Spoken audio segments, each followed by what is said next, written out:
The day Prince Lianhua of Yu was sold to the Dragon Empire, the sky was painfully clear. No thunder, no omen, no merciful storm to interrupt the procession, just blue, vast and uncaring. "Stand straight," his father hissed from behind the silk screen. "You are being honored." Lianhua bit the inside of his cheek hard enough to taste blood.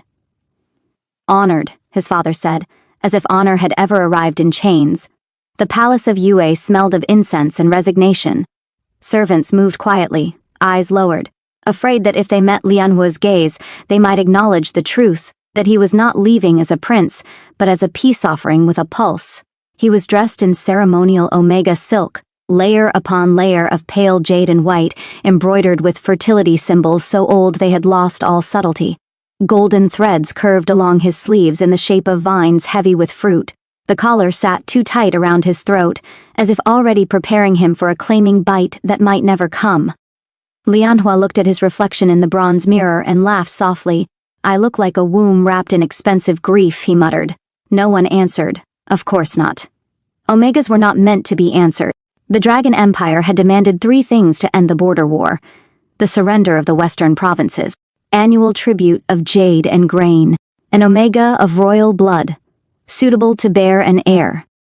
Lianhua checked every box. Young enough, unmated, educated just enough to be useful, not enough to be dangerous, and, most importantly, expendable. He was the 3rd son of a fading kingdom, too pretty for the battlefield, too sharp-tongued for court, and born omega in a family that had needed another alpha. His father had not hesitated. "You should be grateful," the king said the night before departure, wine staining his lips. "The Dragon Emperor could have demanded your sister." Lianhua had smiled sweetly and replied, "How generous of him to prefer a son instead." The king had not smiled back. Everyone knew the stories. The Dragon Emperor Zhuoyan had ascended the throne through fire and blood. A true alpha descended from ancient dragon clans, his scent said to scorch the lungs, his presence enough to make other alphas bow without realizing they were doing it. He had conquered half the continent. He had executed his uncles. He had ruled for 10 years without an heir. That last fact was the most dangerous of all. An empire without succession rotted from the inside. The Dragon Court was a nest of ambitious nobles and scheming generals, all waiting for the emperor to produce a child, or fall. So when Yue offered an Omega Prince, the Dragon Empire accepted with frightening speed. The wedding date was set before Lianhua could even finish mourning himself. The imperial procession was enormous. Dragon banners snapped in the wind, black silk embroidered with gold scales, eyes watching from every angle. The soldiers were silent, disciplined, terrifyingly calm. Even their horses seemed trained to intimidate. Lianhua rode in a closed carriage, surrounded by guards who smelled of steel and unfamiliar land. He learned quickly that crying would only make his head ache, so instead he counted miles, breaths, heartbeats. At night, when the caravan stopped, he pressed his palm to his abdomen, not in hope, but in bitter irony. "This is what they want from me," he thought. "This space. Nothing else." He wondered how many consorts before him had made the same journey. He wondered how many had survived. The Dragon Palace was not beautiful in the way Yue's palaces were. There were no delicate bridges, no flowering courtyards, no gentle curves. Everything was vast, carved from dark stone and metal veined with gold. Towers rose like claws toward the sky. The air itself felt heavier, warmer, as if something immense slept beneath the ground. Lianhua stepped out of the carriage and felt very, very small. Kneeling nobles lined the entrance. No one looked at him. They looked past him, toward the palace doors. They opened slowly, and there he was. The Dragon Emperor did not wear a crown. He did not need to. Zhuoyan stood tall, broad-shouldered, dressed in imperial black with gold accents shaped like scales along his collar and wrists. His hair was dark and tied back simply, his face sharp and unreadable, eyes like molten amber caught mid-cool. His scent hit Lianhua a moment later, deep, smoky, edged with something ancient and dangerous. Lianhua's knees nearly buckled. "So this is the dragon," he thought dimly. "I hope he eats quickly." Zhuoyan's gaze settled on him. Not hungry, not possessive, assessing, as if Lianhua were a puzzle. "Prince Lianhua of Yue," the emperor said, voice calm, resonant. "Welcome," that was all. No declaration, no claim, no hint of triumph. Just welcome. It unsettled Lianhua more than cruelty would have. The ceremony was ancient and efficient, vows spoken in Old Draconic, blood offered to the ancestral flame, names recorded in the imperial registry. When it came time for the emperor to scent-mark his consort, symbolic, light, non-claiming until the true bonding. Joyen paused, only a second.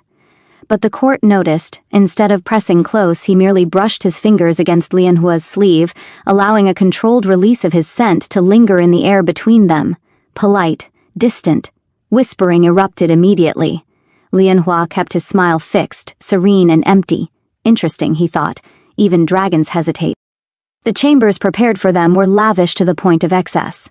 Dragon motifs everywhere, silk curtains, a massive bed carved from dark wood. Lianhua sat stiffly at the edge, hands folded in his lap, heart pounding so loudly he was sure the guards outside could hear it.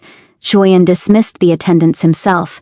Then he turned. For a long moment they simply looked at each other.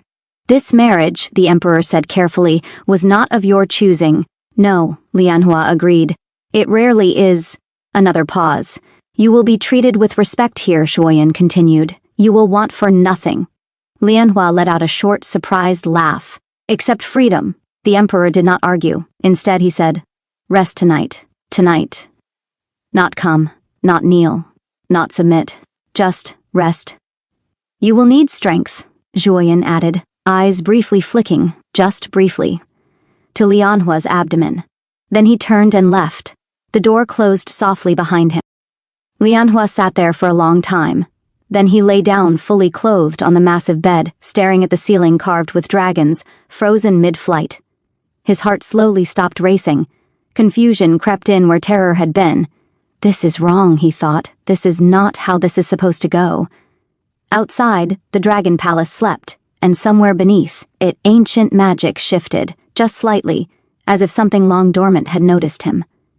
Lianhua closed his eyes, unaware that the role he had been sent to play was already unraveling.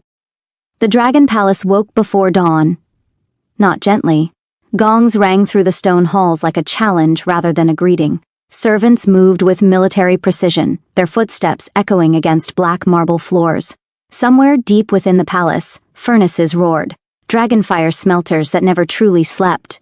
Consort Lianhua, woke with the disorienting certainty that he had been placed inside a beast and expected to live politely between its ribs. His chambers were enormous, too enormous. A sitting room, a bathing room, sleeping quarters, all decorated in imperial black and gold that swallowed light rather than reflected it. It felt less like a home and more like a testing ground. "Good morning, Your Highness." Lianhua nearly fell off the bed. A maid stood at attention near the screen, eyes lowered, posture rigid enough to suggest she had been standing there for hours. "Do people in the Dragon Empire materialize?" Lianhua asked dryly. "Or do you all just enjoy terrifying omegas before breakfast?" The maid blinked once. Then, astonishingly, she smiled. "My apologies, consort. I am Mei Shu, assigned to your personal service. You rang no bell. I didn't know I was supposed to." "Yes, consort. We assumed you might still be recovering." Recovering from what, exactly? Lianhua wondered.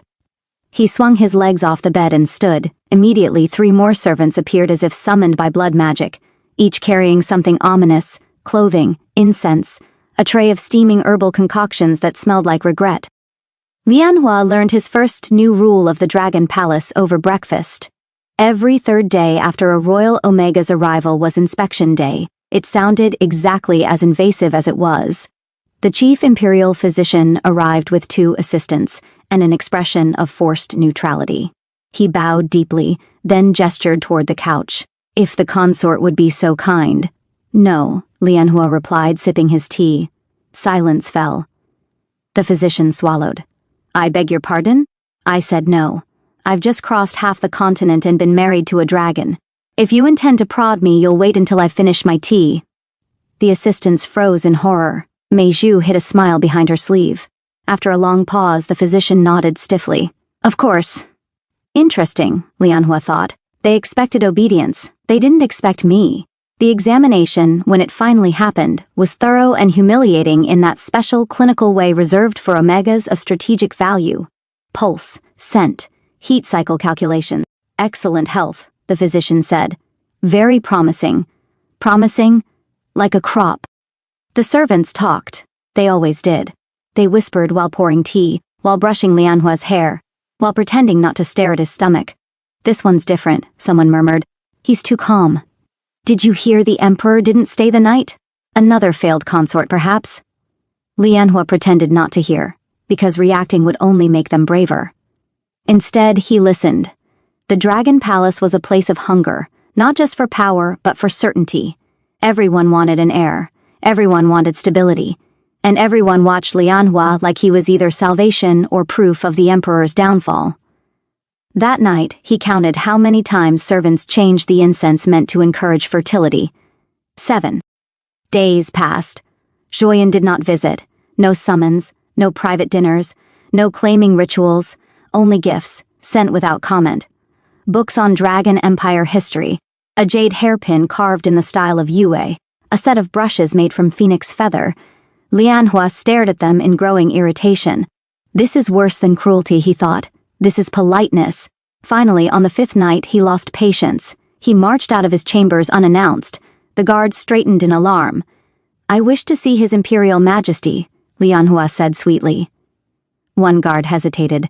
The Emperor is in council. Then I will improve it. The council chamber was vast and circular, lined with ministers, generals, and nobles whose scents clashed unpleasantly in the air. Conversation died the moment Lianhua entered. Dozens of eyes flicked, instinctively, to his abdomen. Joyen stood at the center, his gaze snapped to Lianhua, sharp with something like, Alarm, consort, he said. You should not be here. On the contrary, Lianhua replied, bowing just enough to be polite. It seems everyone else is very interested in me being here. A murmur rippled through the room. One minister, old and foolish enough to believe himself untouchable, spoke, with respect. Consort Lianhua's presence reminds us of the urgency of the matter. Lianhua smiled. The matter of my womb? Silence fell like a dropped blade. Joyen's scent flared, dangerously controlled. That will be all, the Emperor said, voice low. The council dispersed in record time. Once alone, Joyen turned to him. You should not provoke them. They were already chewing, Lianhua shot back. I merely refused to be swallowed quietly. For a long moment the Emperor studied him, then he sighed. You are not what they expected. Neither are you, Lianhua replied. I expected a dragon. I got a ghost. That earned him a startled look, and then, unexpectedly, a short laugh, a real one. It startled them both. That night, Lianhua noticed something that had been nagging at him since the wedding. Joyen kept his distance. Not just physically, but instinctively. An alpha should have been reacting to him, scenting, pressuring, claiming space. Joyen did none of it. It was as if the Emperor were deliberately holding himself apart, as if closeness was dangerous, as if... Lianhua's thoughts stopped. He sat up slowly in bed. Oh, the idea was absurd, unthinkable. But once it lodged itself in his mind, it refused to leave. What if the problem isn't me? Far beneath the palace, ancient dragon magic stirred again, just a little stronger this time. And the court continued to count days, waiting, measuring, wondering how long before the new consort failed. The rumor spread on the 9th day. Rumors in the Dragon Palace did not crawl, they hatched. By midday, half the servants knew. By dusk, the ministers pretended not to. By nightfall, the courtesans were taking bets. The Yue Omega has failed to entice the Emperor. The Dragon Emperor regrets the marriage. There will be no heir. Lianhua learned of it when a junior maid burst into tears while brushing his hair. I'm so sorry, consort. The girl blurted. They say you'll be sent away. Lianhua met her gaze in the mirror. Sent away, not executed, not imprisoned, discarded. How merciful. He waved a hand. Go. Before you cry on my silk and give the palace something else to gossip about. When the maid fled, Lianhua exhaled slowly and stared at his reflection. He looked unchanged. Still beautiful, still untouched, still unclaimed. The realization burned worse than fear. In Omegaverse courts, there were only 2 reasons an Omega remained unclaimed after marriage. The Alpha had rejected them. The Omega was defective. The court had already decided which explanation it preferred. Lianhua stopped attending shared meals. He stopped correcting servants when they bowed too deeply, as if apologizing for his existence. Instead, he studied Dragon Empire law, succession crises, consorts who vanished quietly, and one night, alone in the bath, steam curling around him like a shroud, he finally cracked. "Am I really that unbearable?" he asked the empty room. No answer came, but the silence pressed heavy against his chest. The next time Lianhua saw the Emperor, it was by accident. Juoyan was walking through the inner garden, his cloak loose, hair unbound, expression drawn with fatigue. He looked human, vulnerable. The sight snapped something sharp inside Lianhua. "Your Majesty," Lianhua called. Juoyan stopped, turned. Something in his eyes tightened. "Consort." Lianhua approached slowly, carefully, like one might approach a wild beast. "Have I offended you?" he asked softly. "No." "Then have I failed you?" The Emperor said nothing. Lianhua laughed bitterly. "Your silence is answer enough." He stepped closer. "Do you intend to discard me?" he demanded, voice trembling despite himself. "If so, do it properly. I would rather be hated than ignored." Juoyan's breath hitched. "You don't know," he said. Lianhua stilled. "Know what?" Juoyan's jaw clenched. Then, with a decision that looked like surrender, he turned and gestured. "Come with me." They walked in silence to a private chamber far from the consort quarters. Sparse, warded, sealed with dragon sigils. The Emperor locked the door himself. Lianhua's pulse pounded. This was it. Execution. Exile. Or... Juoyan faced him, and then... The Dragon Emperor knelt. The world tilted. "You are not rejected," Juoyan said quietly, "and you are not defective." Lianhua's breath left him in a rush. "Then why? I am..." The word landed like a dropped blade. Juoyan did not look away. "I cannot father an heir," he said. "I never have." The story came out in fragments. A war fought too young. A forbidden dragon technique. A curse meant to save an army, and costing him everything afterward. "I burned my own future," Juoyan said, voice steady. "The throne survived. I did not." Every consort before Lianhua had been blamed, sent away with riches and silence. None had been told the truth. Lianhua stared at him. Then he laughed. A broken, incredulous sound that echoed off the stone walls. "You," he choked. "You're telling me my father sold me to you to do the one thing you cannot do?" Juoyan bowed his head. "Yes." Lianhua laughed harder. Tears blurred his vision. "This is the stupidest tragedy I've ever been part of." When the laughter died, what remained was something fragile. Lianhua sank to the floor opposite Juoyan. "So what happens now?" he asked quietly. "You will be sent back," Juoyan said, "with honor, with wealth. I will claim incompatibility," Lianhua snorted, "and be labeled a failure for the rest of my life?" Silence. Then, slowly, Juoyan said, "You could stay. For what purpose?" Juoyan met his eyes. "As my consort. In truth, not pretense." The words settled between them. Lianhua considered. Then he smiled, sharp, dangerous, alive. "Well," he said, "if I'm going to be blamed for something impossible, I might as well enjoy the palace that tried to ruin me." Juoyan huffed a laugh before he could stop himself. From that night on, everything changed. They ate together, argued about policy, mocked the ministers behind closed doors. Juoyan stopped pretending distance was mercy. Lianhua stopped pretending he didn't care. And deep beneath the palace, where dragon bones slept and ancient magic curled around forgotten promises, something ancient stirred, a curse strained, a prophecy breathed, and the world, quietly, inexorably, prepared to make liars of them both. The first sign was not sickness, it was heat. Not the fevered, frantic kind Lianhua had been taught to fear since childhood, but a low, humming warmth that settled deep in his bones, as if his body had been gently placed beside a hearth he had never known existed. He noticed it while arguing with Juoyan. "You can't keep threatening to incinerate ministers," Lianhua snapped, pacing the solar. "At some point, it stops being effective and becomes a personality flaw." "They were discussing replacing you," Juoyan replied coolly. "With who?" "A distant Omega cousin." 16. Lianhua stopped pacing. "Burn them." Juoyan blinked, then laughed. The sound echoed, rich, surprised, real. And Lianhua felt it then, a sudden dizzy wave, his balance faltering, warmth blooming sharply in his lower abdomen. He grabbed the edge of the table. Juoyan was at his side instantly. "What's wrong?" "Nothing." Lianhua said automatically, then paused. No, that was a lie.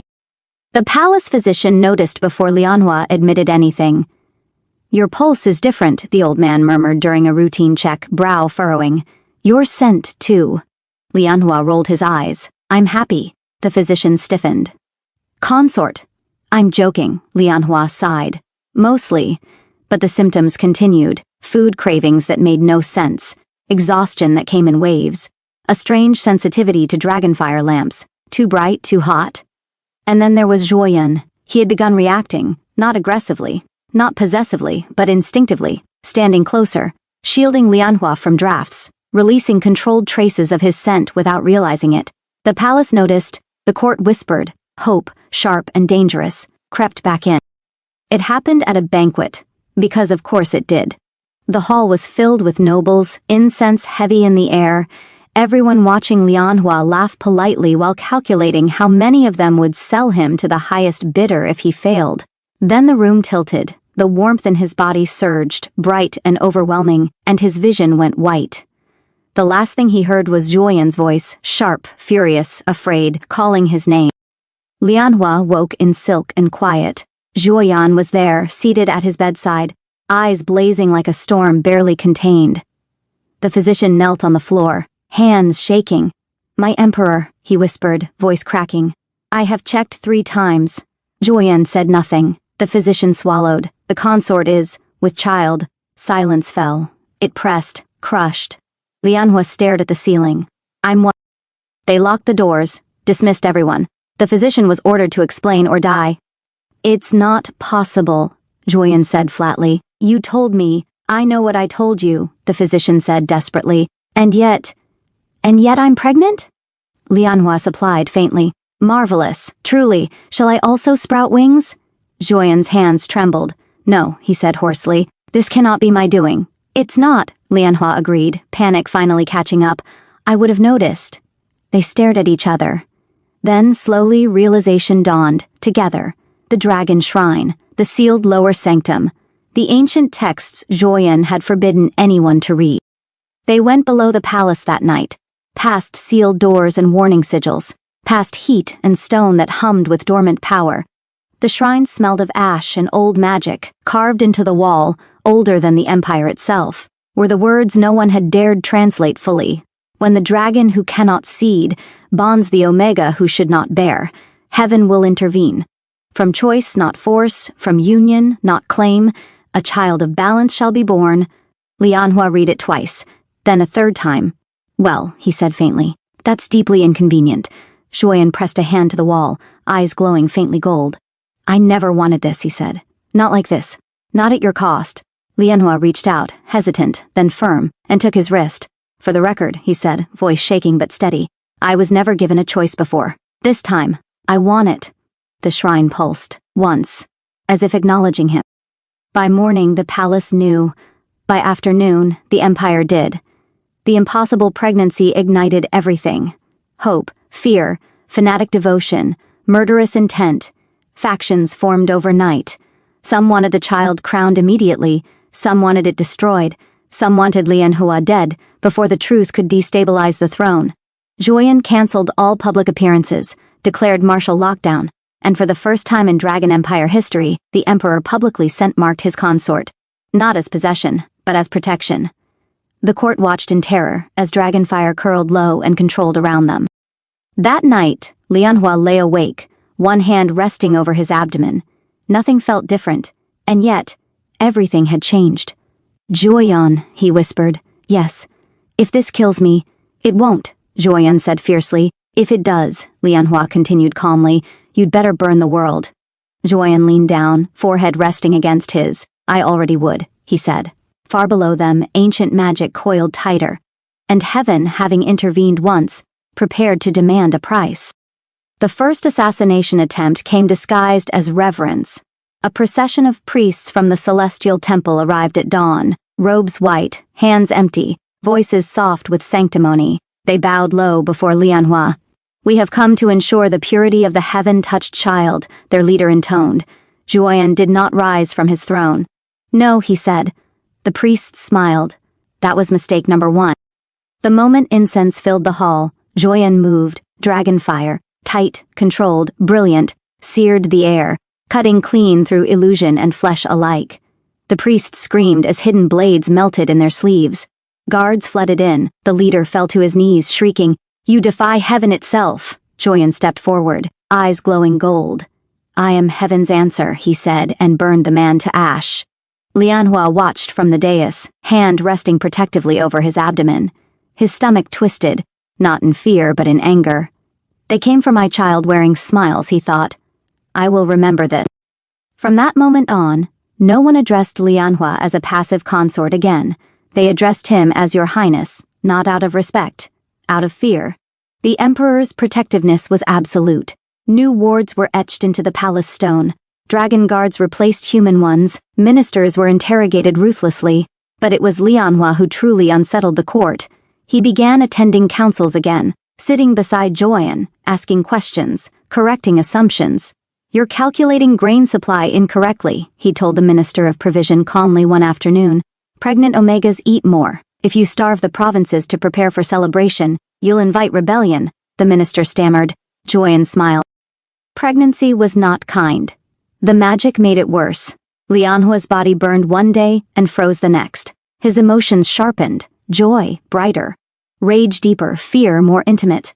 And through it all, the court watched, measured the curve of his stomach, tracked how often he stumbled, whispered predictions of stillbirth, miscarriage, divine punishment. One lady in waiting murmured, "Too close to be coincidence, he's glowing. That always fades before the end." Lianhua turned and said sweetly, "So does your head, if you keep talking." She fainted. The official scent marking came during a public tribunal. A noble accused Lianhua of seducing the emperor through forbidden magic. The room erupted. Joyen stood slowly. "So," he said, voice dangerously calm, "you believe my will so weak," the noble faltered. Joyen turned to Lianhua. "May I?" Lianhua's breath caught. Then he nodded. The emperor stepped close, closer than ever before, and released his full scent, not violent, not consuming, but binding. Dragon fire curled low around them, responding to Lianhua, as if recognizing him. The noble collapsed, choking. "This consort is chosen," Joyen declared, "and so is the child." From that day forward, rebellion no longer whispered, it plotted. That night, Lianhua couldn't sleep. Joyen found him sitting by the window, moonlight tracing the slow curve of his belly. "I'm afraid," Lianhua admitted quietly. Joyen sat beside him. "Of dying?" "No," Lianhua said after a moment of surviving. Joyen looked at him then, not as emperor, not as dragon, but as someone who had lost too much already. "You were never meant to be a sacrifice," he said, "and neither is this child." Lianhua leaned into him. For the first time, he allowed himself to believe it. By the end of the month, 3 noble houses openly rebelled. 2 generals declared the child illegitimate. One attempted to steal Lianhua during a transfer between wings. Joyen killed that general personally. He did not enjoy it, but the message was clear. Late one night, long after the palace had fallen silent, Lianhua gasped sharply. His hand flew to his abdomen. Something moved, not a flutter, a pulse, warm, aware. Joyen was there in an instant. "Did you feel that?" Lianhua whispered. Joyen placed his hand over Lianhua's. Dragonfire hummed, soft, reverent. "Yes," he said. The wards flared, the palace shook, and somewhere beyond the mortal realm, heaven took notice. The first envoy of heaven arrived without knocking. The guards on the western watchtower did not scream. They did not sound the alarm. They simply vanished.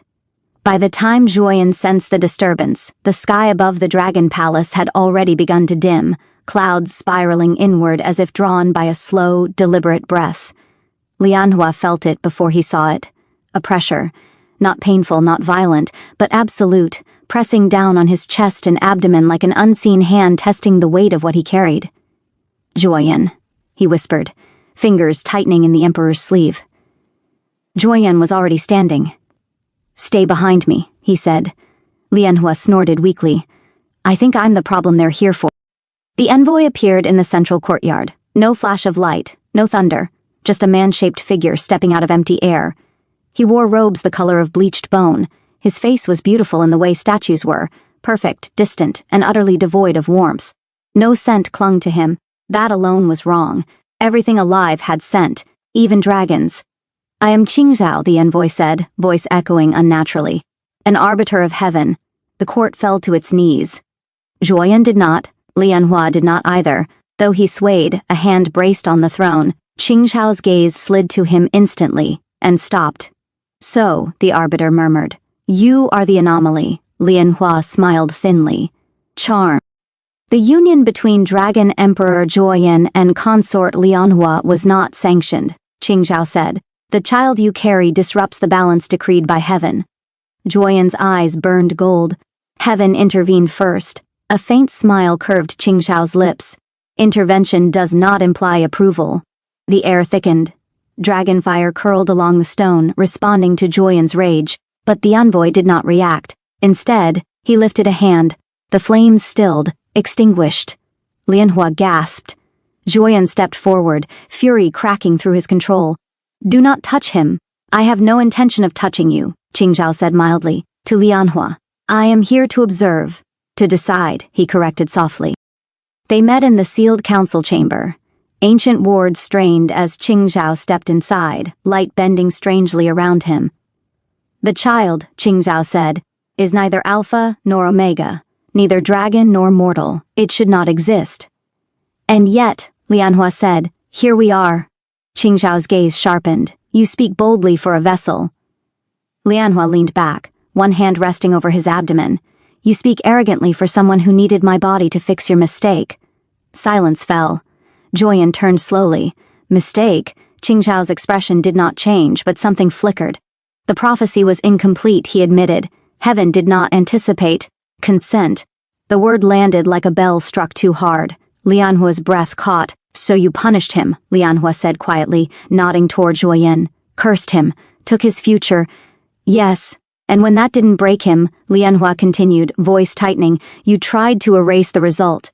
Qingzhao looked at him for a long moment. Then, "You are more dangerous than we calculated." That night, the pain began. Not physical. Not entirely. Lianhua dreamed of fire and wings, of standing between sky and earth while voices argued above him. He woke screaming. Zhuoyan caught him before he fell from the bed. "It hurts," Lianhua gasped, clutching at his abdomen. "Not like before. It feels like something is pulling." The physician could do nothing.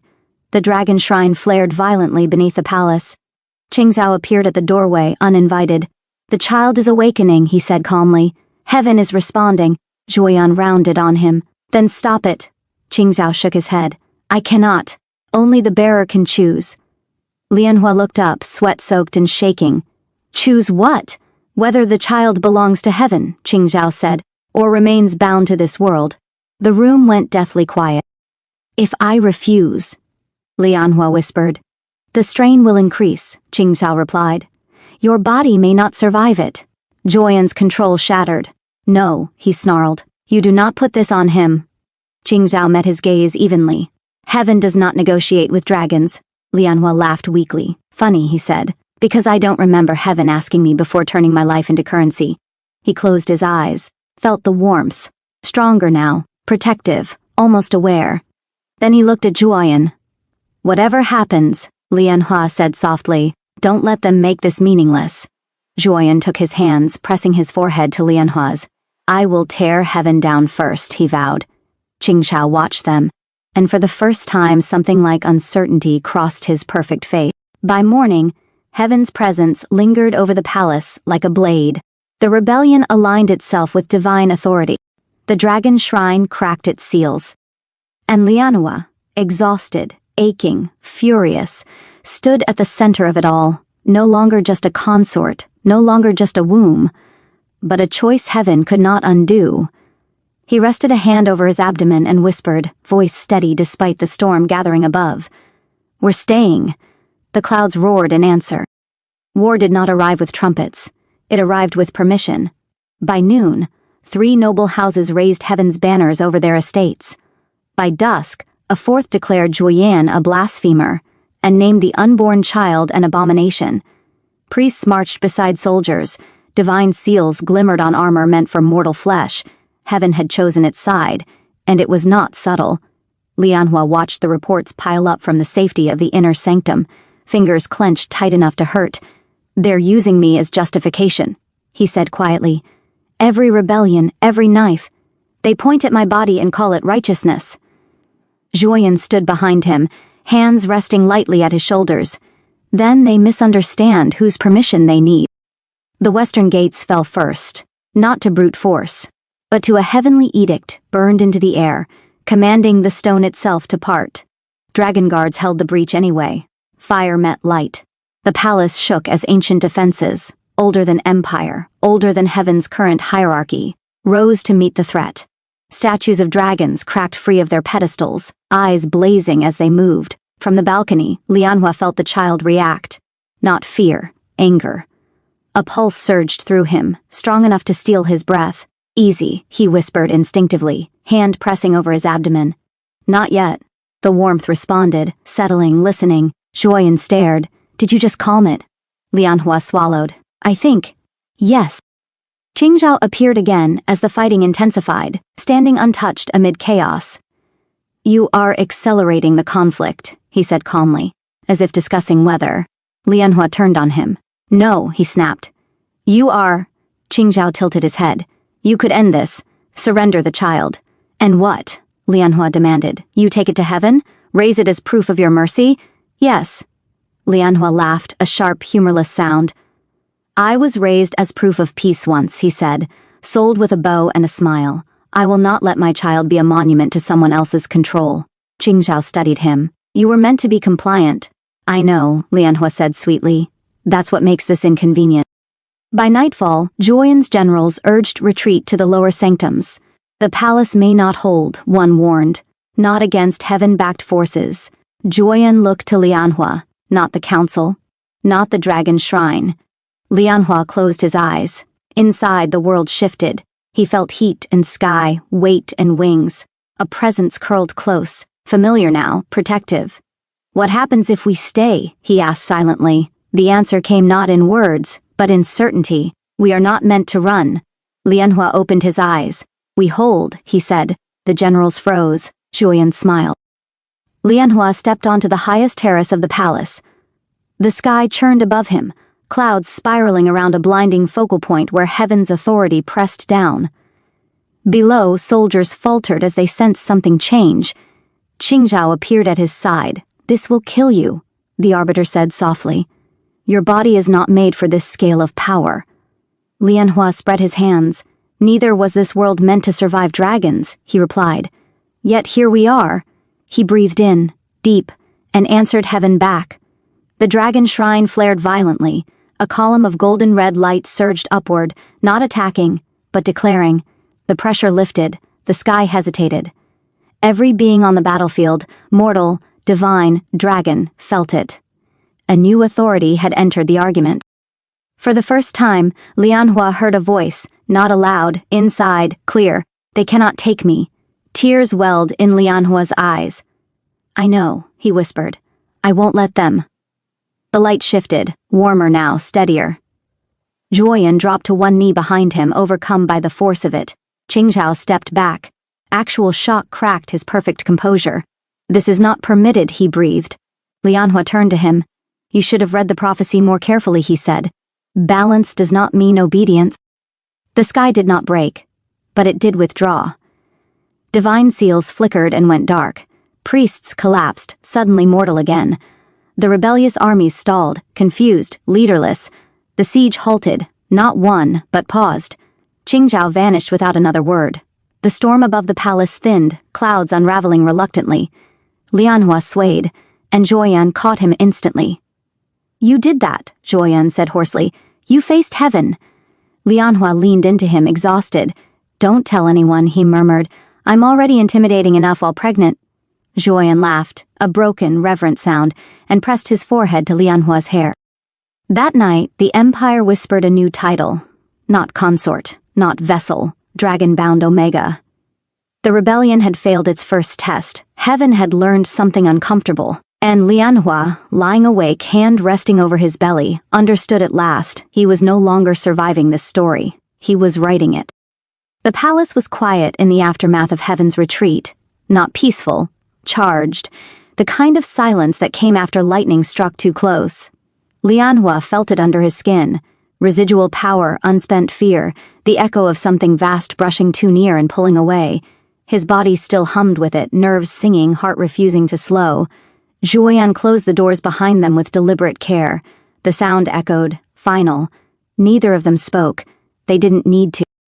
After the storm, Juoyan turned to him slowly, eyes still bright with dragonfire not yet cooled. His control, legendary, iron-willed, was visibly frayed at the edges. "You shouldn't have done that," Juoyan said quietly. Lianhua lifted his chin. "You didn't stop me." "I wanted to," Juoyan admitted. "I was afraid if I touched you, I wouldn't." The air between them tightened. Lianhua laughed softly, breath unsteady. "That makes two of us." He stepped closer. Close enough that Juoyan's scent wrapped around him fully now. Smoke, heat, something feral and restrained with effort rather than ease. "I faced Heaven today," Lianhua continued, voice low. "Do you really think I'm afraid of you?" Juoyan's jaw clenched. "You should be," he said. Lianhua smiled. "Then make..." It wasn't gentle. Juoyan's hands were on him in an instant, firm, claiming, real. Not careful this time, not distant.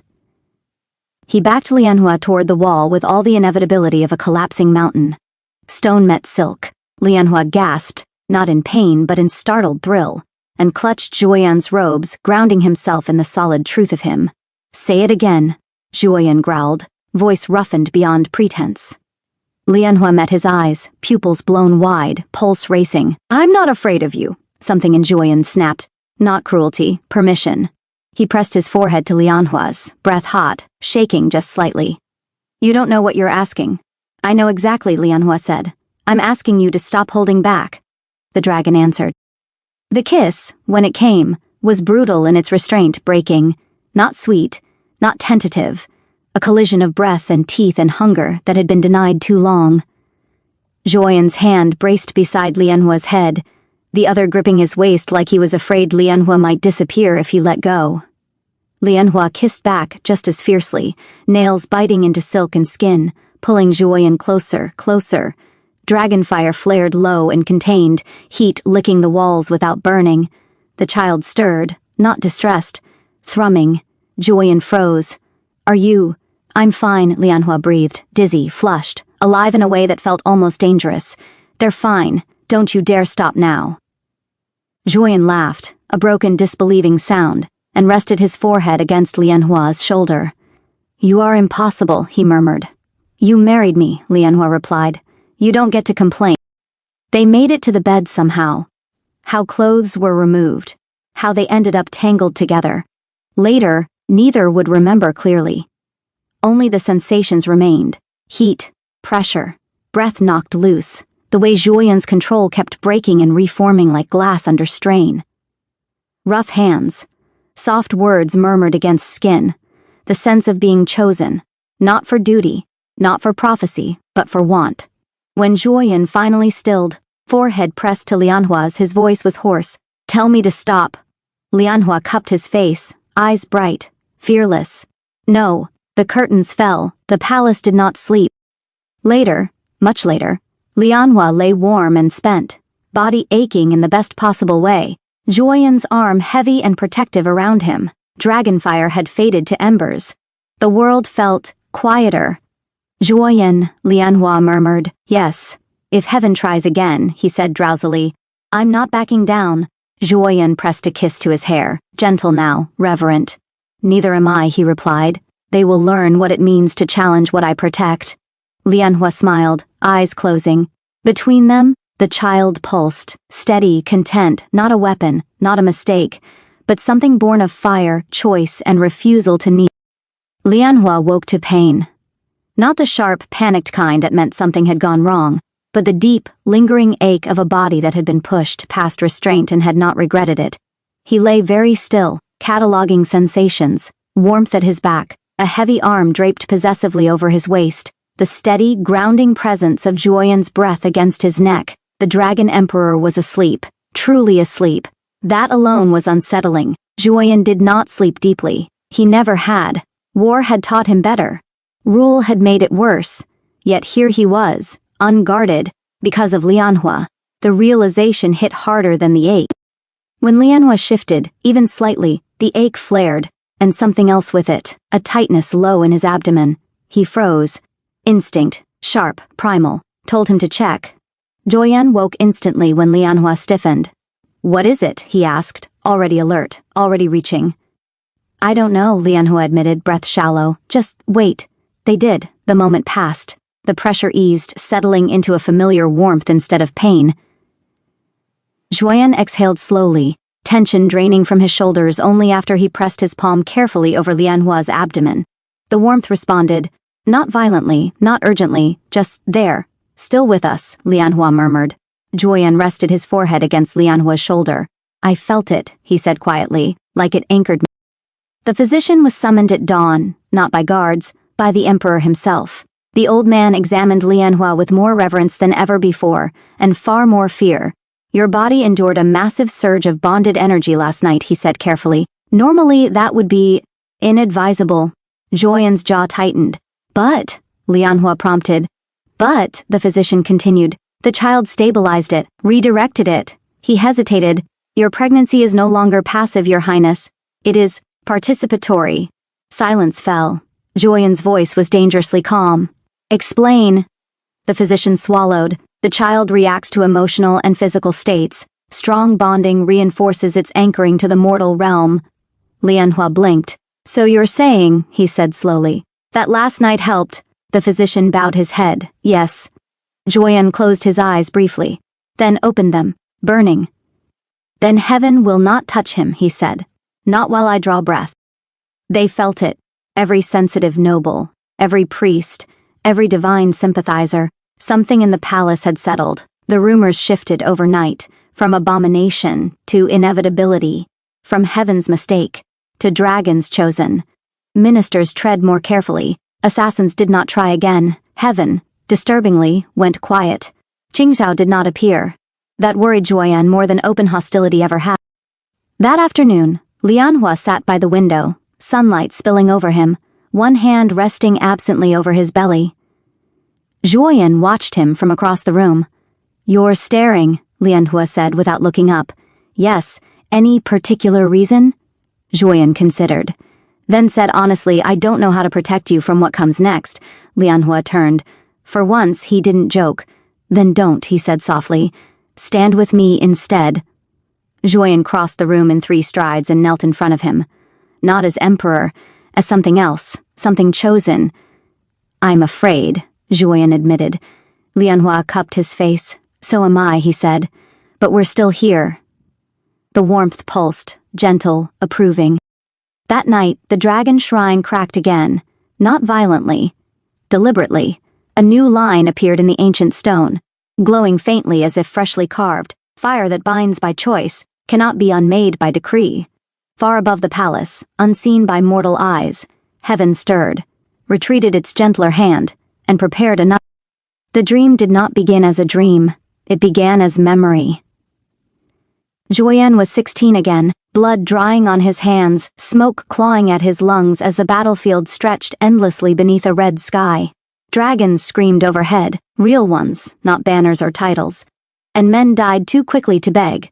He remembered this place, the Valley of Scales, where the old empire should have fallen, and where heaven had intervened. In the dream, Joyan stood alone amid the ruin, not emperor, not dragon, just a boy who had made a choice too large for his bones. A figure descended from the sky, light folding in on itself until it became a man-shaped outline, not Qingzhao. Older, sharper, its voice had been thunder wrapped in silk.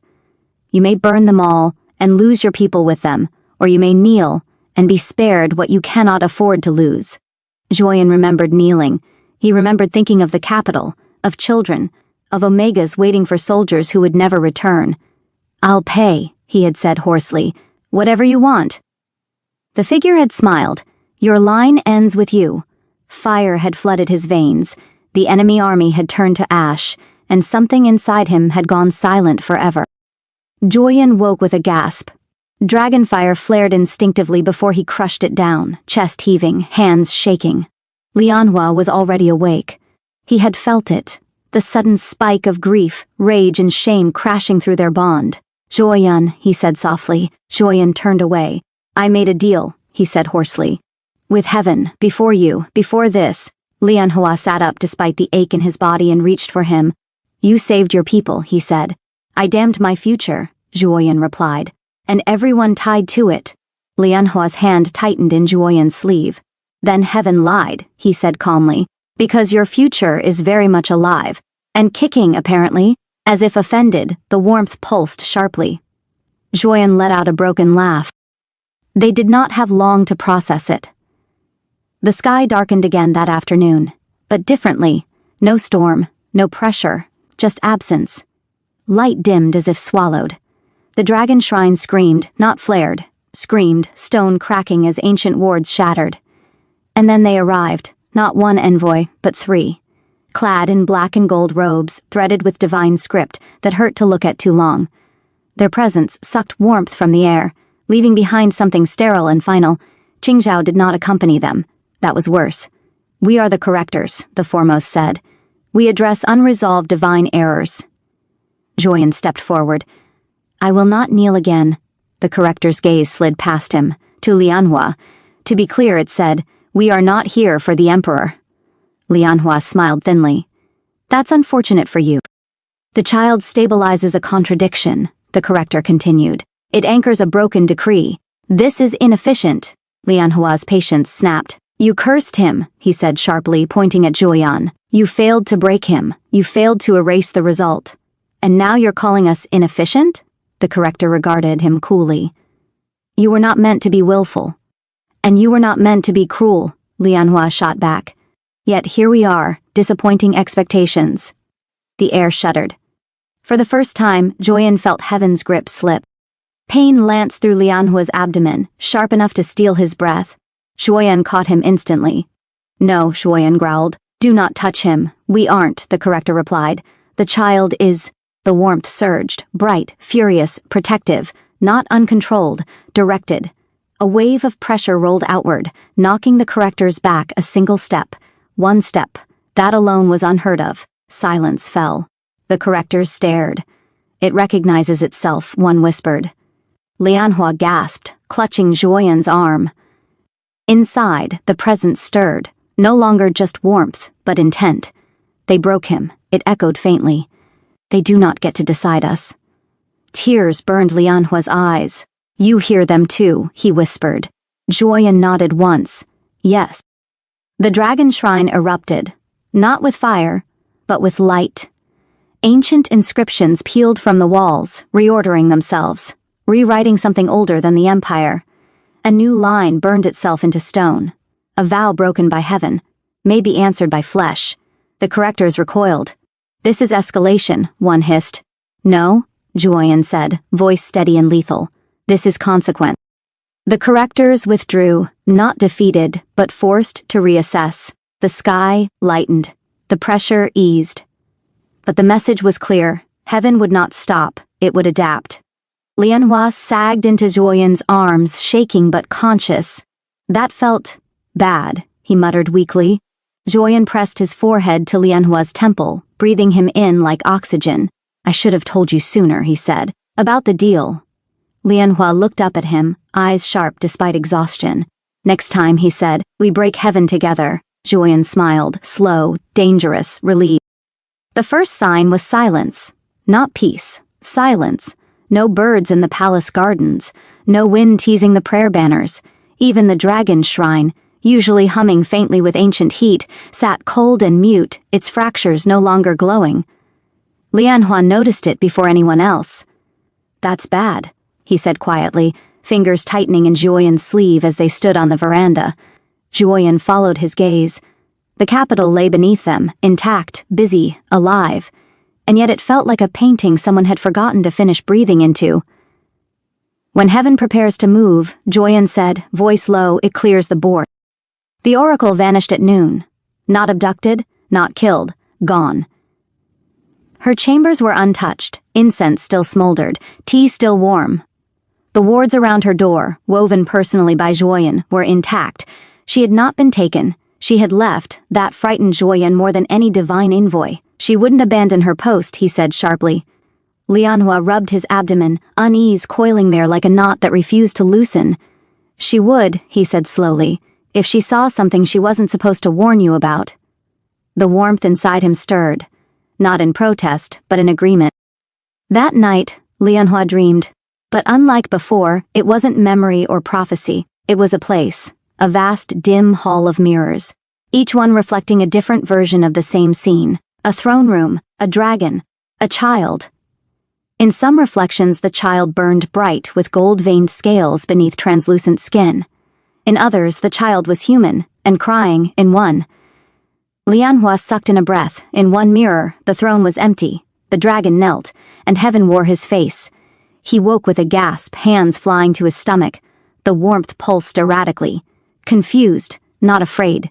Confused. That's new, Lianhua whispered. Juoyan was awake instantly. Before Lianhua could speak, Juoyan stiffened. Do you hear that? He asked. Lianhua strained. At first, nothing. Then, a sound that wasn't sound. Like pressure behind the ears. Like meaning without words. Not heaven. The presence brushed against the edges of the palace wards. Curious and cautious. Ancient, older than contracts. Older than correction. The dragon shrine answered with a low, resonant hum. Juoyan's pupils narrowed to slits. That, he said quietly, is something heaven buried. They descended into the oldest part of the palace, below even the crypts, where the roots of the world tree cracked stone and drank from underground fire. No servants followed, no guards. The air itself resisted them. At the heart of the chamber lay a sealed door carved with symbols that predated written language. Lianhua stopped short. I know this place, he said. Juoyan turned sharply. You've never been here. I know it anyway, Lianhua replied. I think, so does the child. The seal reacted to his presence, not unlocking but recognizing. A single word burned itself into the stone. Witness. Inside, they found records heaven had erased. Accounts of failed emperors, of dragon-blooded children born wrong, or too right, of one lineage heaven could not destroy, only delay. At the center of the chamber stood a broken tablet, half its inscription missing. The remaining line read, When the barren dragon bears fruit, the judge must answer the judged. Juoyan went very still. They didn't curse me because they hated me, he said slowly. They cursed you, Lianhua finished, dread settling heavy in his chest, because you were inconvenient. Pain rippled suddenly through Lianhua, sharp enough to make him gasp. Not injury. Attention. Something had noticed them noticing it. The warmth flared, not protective this time, but alert, learning. What are you doing? Juoyan whispered, one hand braced protectively over Lianhua's abdomen. A thought, clearer than before, echoed faintly through them both. Counting. Lianhua swallowed. Counting what? The warmth pulsed once. Doors, far above them, somewhere between heaven and earth, something old shifted its weight, and for the first time, heaven did not feel like the only thing watching. The oracle had not fled. She had stepped aside. That distinction mattered. She stood at the edge of a place that did not belong to the living world, or heaven, her bare feet resting on glassy stone that reflected nothing. Above her, no sky. Below her, no ground, only depth. She had been brought here the moment she spoke the truth aloud in her own mind, and the truth had spoken back. You saw it, said the voice behind her. Not divine, not mortal, plural. I saw possibilities, the oracle replied, steady despite the tremor in her hands. That is my burden. Then name the one heaven fears. She turned. What stood there was not a being, but a convergence.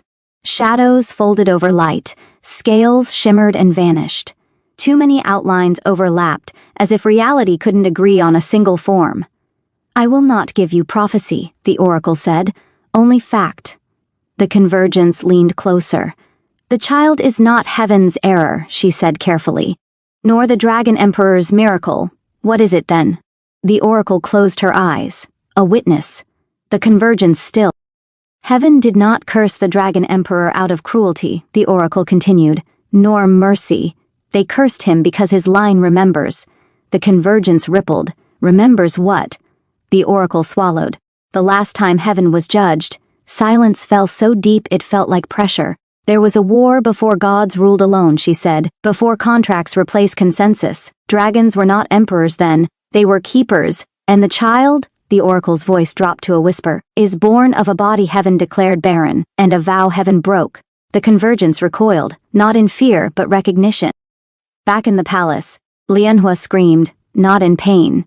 In clarity. The sensation hit him like a door slamming open inside his chest, images, echoes, fragments of understanding that didn't belong to language. Joyan caught him as his knees buckled. What is happening? Joyan demanded, panic slicing through his control. Lianhua clutched Joyan's robes, breath shaking. I don't know, he gasped, but something just answered. The warmth surged, stronger than ever, not flailing, focused. A single thought pressed into them both, unmistakable. She told them. Joyan went cold. The oracle, he said. The sky split, not with thunder, with law. Golden script unfurled across the heavens, vast enough to be seen from every province at once. Priests dropped to their knees. Divine instruments shattered. Every oath-bound artifact in the empire screamed. A decree, not sent. Declared. The Dragon Emperor is in violation of covenant. The vessel carries unauthorized consequence. Correction will proceed without further appeal. Lianhua laughed, thin, hysterical. Unauthorized consequence, he repeated. That's a new one. Joyan drew him close, dragon fire boiling just beneath his skin. They're afraid, Joyan said. Yes, Lianhua whispered. Inside, the presence stirred, not with fear, with purpose. For the first time, the warmth spoke without echo, not a thought, not a feeling. A name, unfinished, forming, alive. It pressed outward, carving space in the air around them. The dragon shrine roared back to life, ancient wards rewriting themselves mid-collapse, stone cracked, light bled through. The decree in the sky faltered, far away. Beyond heaven's reach, something laughed. Old, low, satisfied. Joyan felt it then, the truth settling into his bones. This child, he said slowly, reverently, was never meant to be hidden. Lianhua exhaled shakily, one hand over his belly. No, he said, they were meant to be seen. The oracle opened her eyes. The convergence was gone. In its place, a single mark burned into the glassy stone beneath her feet. A circle, broken, reforming. She smiled sadly. Too late, she murmured to no one. You taught them to watch. The decree did not descend all at once. It arrived in pieces. The first province reported its wards failing at dawn. Old protection circles unraveling like thread pulled from a sleeve. By midday, shrine fires refused to light. By dusk, dragons bound to imperial bloodlines grew restless, circling the skies without command. Heaven was not striking directly. It was isolating. They're cutting us off, Joyan said, staring at the map as new reports arrived. Spirit roots, ancestral anchors, anything that lets us draw from before the covenant. Lianhua sat nearby, pale but upright, hand resting over his belly as if grounding himself. They're starving us, he said, not killing us. Yet, Joyan agreed grimly. Inside, the warmth pulsed, uneasy, not afraid, searching. It began as a ringing, high and thin, like glass singing when rubbed with a wet finger. Lianhua flinched. Joyan didn't hear it, not at first. The sound came from inside, vibrating through bone and blood rather than air. It's wrong, Lianhua whispered. It's looking. The warmth recoiled sharply, not in pain, in recognition. Joyan felt it then, a pressure against the wards, not forceful but precise, like fingers testing a lock they already understood. They've found a way in, Joyan said. Not through me. His gaze snapped to Lianhua, through the child. The attack was subtle. No lightning, no divine voice, no visible strike, just a sudden cold that wrapped around Lianhua's spine and pulled. He cried out as his knees buckled. Joyan caught him, roaring as dragonfire surged instinctively, only for it to sputter, strangled mid-flare. A thin, gleaming thread shimmered briefly in the air before vanishing. A tether. Lianhua gasped, breath coming in sharp bursts. It's not hurting me, he choked. It's measuring. The warmth flared angrily, pushing back. Not blindly, but deliberately. The cold retreated a fraction. Joyan felt something break. Not a ward, a rule. The oracle's words echoed back with sudden clarity. Witness. Joyan understood now. They don't want the child dead, he said slowly. They want it incomplete. Lianhua looked up at him, eyes bright with fear and fury. They're trying to stop it from finishing becoming itself. The warmth surged in agreement. Then, unexpectedly, it reached outward, not to heaven, down, deep, through the palace foundations, through roots and bone and memory. The ground shuddered. Somewhere beneath the capital, something ancient answered. A low sound rolled through the palace, not a roar, not a quake, but a presence asserting itself. The old dragon's shrine split fully open at last, stone peeling away to reveal a chamber that had never been recorded. At its center lay a massive scale, blackened, fractured, unmistakably dragon. Not Joyan's, older. So that's where you hid it, Joyan murmured. The warmth pulsed, firm, certain, anchor. The cold returned, sharper this time. The tether snapped back into existence, straining toward Lianhua's abdomen with sudden urgency. Heaven had realized what the child was doing. Joyan did not hesitate. He stepped into the pull, wrapping himself fully around Lianhua, dragonfire igniting despite the restrictions, fed not by Heaven's permission, but by refusal. You want access? Joyan snarled into the unseen pressure. Go through me. The tether burned, then recoiled violently. Lianhua screamed, not in pain but effort, as the warmth surged brighter than ever before, flooding outward, latching onto the ancient scale beneath the throne. The palace shook. Above them, the sky cracked, not with decree but with strain. For the first time since the covenant was written, heaven lost its grip. Silence slammed down hard. Lianhua collapsed against Joyan, trembling but conscious. That was too close, he whispered weakly. Joyan held him like something sacred and breakable. Yes, he said hoarsely, and it won't be the last. Inside, the presence settled, exhausted, but unmistakably intact, not diminished, strengthened. Somewhere far above, heaven regrouped. Somewhere far below, something long buried shifted closer to waking. And between them, a child who could not be erased had just proven. The first dragon rose at dawn, not summoned, not commanded. It tore itself free of the northern cliffs with a scream of stone and fire, wings blotting out the sun as ancient scales caught the light like broken mirrors. Then another, and another. By mid-morning, the sky over the empire was no longer empty. It was crowded. Joyan stood at the highest battlement of the palace, armor half-fastened, dragonfire rolling just beneath his skin as the air vibrated with distant roars. They're answering, he said quietly. Lianhua stood beside him despite every physician's protest, wrapped in heavy robes, one hand braced on the stone wall, the other over his belly. I didn't call them, Lianhua said. No, Joyan replied. You didn't. The warmth inside Lianhua pulsed, slow, steady, not a summons, a reminder. Dragons across the land were waking with the same feeling in their bones. Something unfinished has begun again. The sky cracked open, not once, but many times. Golden rifts tore through the clouds as divine legions descended, their forms sharp and radiant, banners woven from law and decree. But they did not move as one. Some halted when they saw the dragons gathering. Some hesitated, some, eyes burning with fanatic light, advanced anyway. Joyan exhaled slowly. They're divided, he said. Good. Lianhua swallowed hard. That means they'll be cruel. The palace shook. Not from attack, from movement. Deep below, the ancient scale embedded beneath the throne began to glow. Not gold, not red, but a deep, void dark blue that drank in light. A sound rolled upward through the stone. Not a roar, a name. Joyan dropped to one knee as the pressure slammed into him. Ancestor, he breathed. The floor of the throne room split open, stone collapsing inward as something vast and coiled shifted beneath reality itself. An eye opened in the dark, older than heaven's rule, older than the covenant. Ah, Lianhua whispered, awed and terrified. So that's who's been listening. The warmth surged, familiar. Heaven did not wait.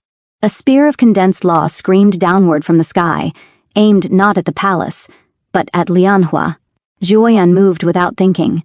Dragonfire erupted, not the controlled flame of an emperor, but the wild, annihilating inferno of a dragon who had stopped asking permission. The spear shattered midair. The explosion tore the clouds apart. That was all it took. Dragons roared as one. The sky became chaos. Wings colliding, divine light clashing with fire. The air itself screaming as ancient magic met absolute law. Some dragons fought heaven openly. Others turned on heaven's loyalists. Lesser dragons still bound by old oaths. Betrayal burned as hot as flame. Lianhua watched, heart pounding, as a dragon twice the size of the palace slammed into a divine construct, tearing it apart with teeth and claws. "They remember," he whispered. "Yes," Juoyan said grimly. "They remember who chained them." A voice thundered across the battlefield, layered, furious, cracking at the edges. Dragons were never meant to rule. You were meant to guard the world, not judge it. Juoyan laughed, a sharp, feral sound. "And who decided that?" He roared back. "You?" Above them, a divine general turned its burning gaze on Juoyan, and then on Lianhua. Recognition flickered. "Fear, the child cannot be allowed to finish," the general hissed. "If it does..." A massive shadow passed overhead.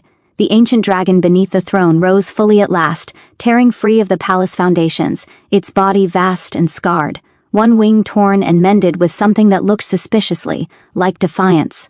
"Finish what?" the ancient dragon rumbled. "Telling the truth?" Pain tore through Lianhua suddenly, sharp enough to make him cry out. Juoyan spun back just in time to catch him. "This is bad," Lianhua gasped. "Juoyan, it's reacting to the fighting." The warmth surged violently, not panicked but overstimulated. Power rippled outward in waves, distorting the air, causing both dragons and divine beings to falter mid-flight for one impossible moment. Everything stopped. Then the child's presence pressed down, not attacking, witnessing. Divine forms flickered. Illusions fell away. Contracts written in heaven's script began to unravel mid-air, burning as if exposed to something that refused to forget. A scream tore through the sky. "That's it," Lianhua whispered, half delirious. "That's what they're afraid of." Juoyan gathered Lianhua into his arms, standing amid ruin and fire, dragon fire roaring around him like a crown. "This war does not end today," Juoyan declared, voice carrying across battlefield and sky alike. "But hear me, Heaven." He looked up, eyes blazing. "You broke your vow first." The ancient dragon behind him unfurled its wings fully, blotting out the divine light, and for the first time since the world learned fear, Heaven began to retreat. The war did not end cleanly. It paused, like a beast drawing breath. Ash drifted through the broken palace halls, and somewhere far off, dragons still roared as Heaven regrouped. The sky was bruised purple and gold, torn open and badly stitched back together. Lianhua couldn't stop shaking, not from fear, from after. Juoyan noticed the moment the adrenaline finally bled out of him. "Enough," he said quietly, and lifted Lianhua into his arms before anyone could protest. Behind closed doors, the doors slammed shut, wards flared, silence fell thick and private. Lianhua laughed breathlessly, half hysterical, half dazed. "You just carried me away from a battlefield." Juoyan set him down on the edge of the bed with hands that were anything but gentle. "You're still shaking," he said, voice rough. "You held Heaven still." Lianhua looked up at him, eyes dark and bright all at once. "And you burn gods," he replied. "I think we're allowed to lose control for a moment." The air between them tightened. Heat rolled off Juoyan, not dragonfire this time, but something lower, heavier, needier. "You're carrying something the universe wants," Juoyan said. "Do you have any idea what that does to me?" Lianhua swallowed. "Yes," he said softly. "I feel it too." When Juoyan touched him, it wasn't careful. It was claiming, hands gripping, heat pressing, breath crowding breath, as if the world might intrude again if they left even an inch of space. Lianhua gasped, not in pain but recognition. The warmth inside him surged, responding instantly, greedily. "Easy," Juoyan growled instinctively, pressing his forehead to Lianhua's. "If you push back like that, then don't stop me," Lianhua said, voice shaking. "Don't you dare stop me." Juoyan froze. Then something in him broke open. The bed creaked sharply as he caged Lianhua in, heat everywhere, breath everywhere, the bond screaming alive between them. The world narrowed to pressure, breath, heartbeat, and want. This was not gentle love. This was survival, hands roaming with intention, teeth scraping skin, words whispered that weren't meant for anyone else's ears, half vows, half threats, all devotion. Lianhua clutched Zhuoyan's shoulders as the intensity built, every nerve singing, the warmth inside him flaring so brightly it hurt. The child didn't recoil, it anchored. The bond locked tight, ancient and furious and chosen. Zhuoyan buried his face against Lianhua's neck, breath ragged. "This is dangerous," he said hoarsely. Lianhua laughed, breathless. "So is everything we do." The bed shook. The wards flared brighter. Outside, heaven hesitated. Much later, when the world felt distant again, Lianhua lay boneless against Zhuoyan's chest, heartbeat finally slowing. That, Lianhua murmured lazily, was extremely irresponsible. Zhuoyan huffed a tired laugh and kissed his hair. Yes, he agreed. But effective. The warmth pulsed, content, heavy, settled, then, once, sharp. Lianhua stiffened. Zhuoyan's hand immediately stilled on his back. "What is it?" Lianhua closed his eyes. "I think," he said carefully, "we just made ourselves a bigger problem for heaven." Zhuoyan smiled, slow, dangerous, utterly unrepentant. "Good," he said. "Let them choke on." The calm did not last. It never did. Lianhua realized something was wrong when the warmth didn't settle. It stayed awake, too awake. He lay against Zhuoyan's chest in the dim, ward-lit chamber, listening to the steady thunder of a dragon's heart, until the warmth inside him pulsed sharply, then again, uneven, not content. Alert. "Zhuoyan," Lianhua whispered. Zhuoyan was already sitting up. "I feel it," he said. It began as pressure. Low, deep, wrong. Lianhua sucked in a breath, as his body tightened involuntarily, fingers digging into Zhuoyan's arm.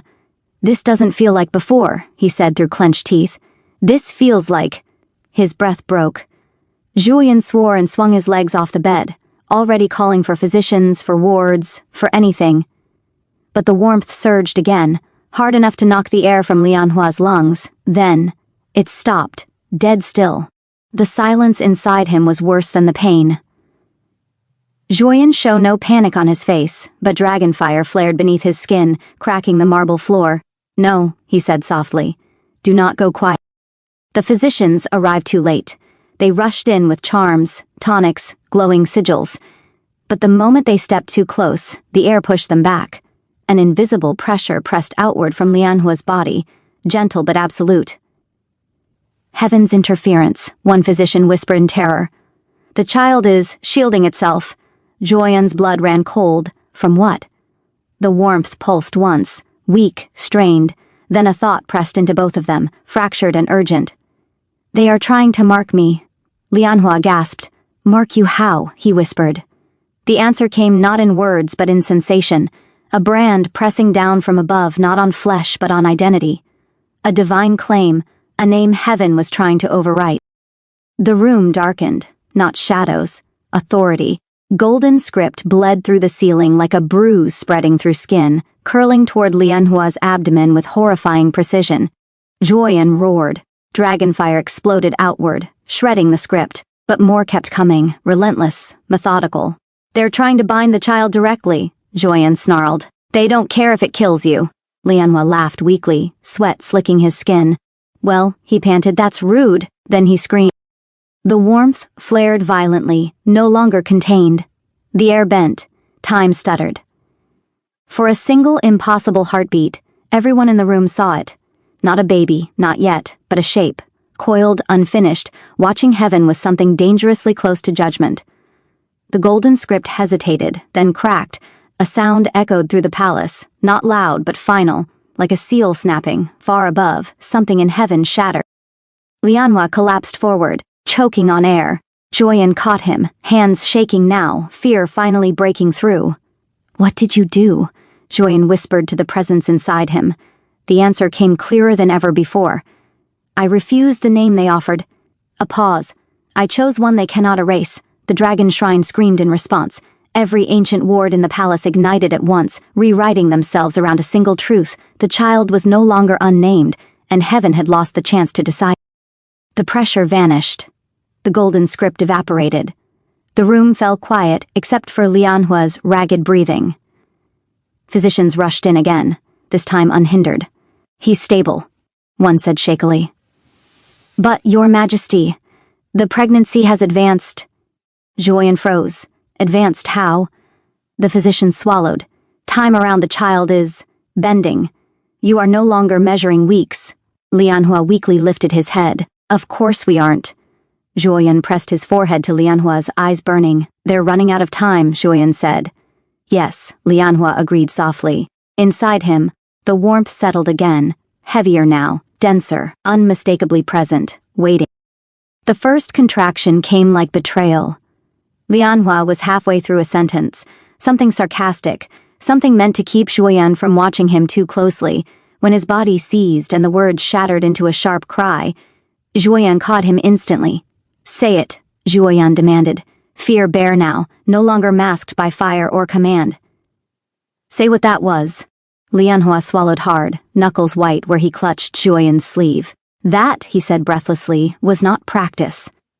The warmth inside him flared. No longer just present, but insistent. Physicians confirmed it within moments.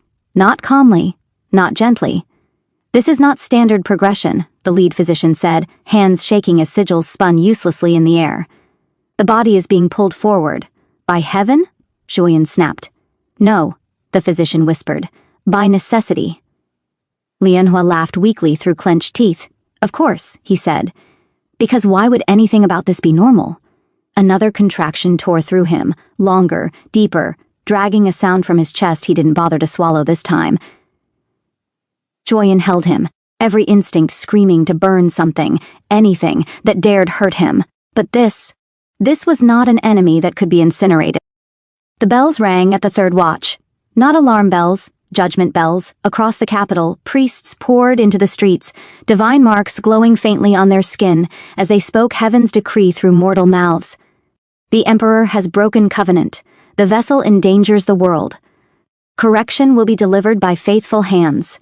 Julian felt it through the wards, the shift in intent, the sudden hostility blooming like rot. They're using people, Lianhua panted between breaths. If you strike back, I know, Julian said hoarsely. That's the point. Outside, steel rang. The palace gates shuddered under the first assault. Another contraction hit, hard enough to drop Lianhua to his knees.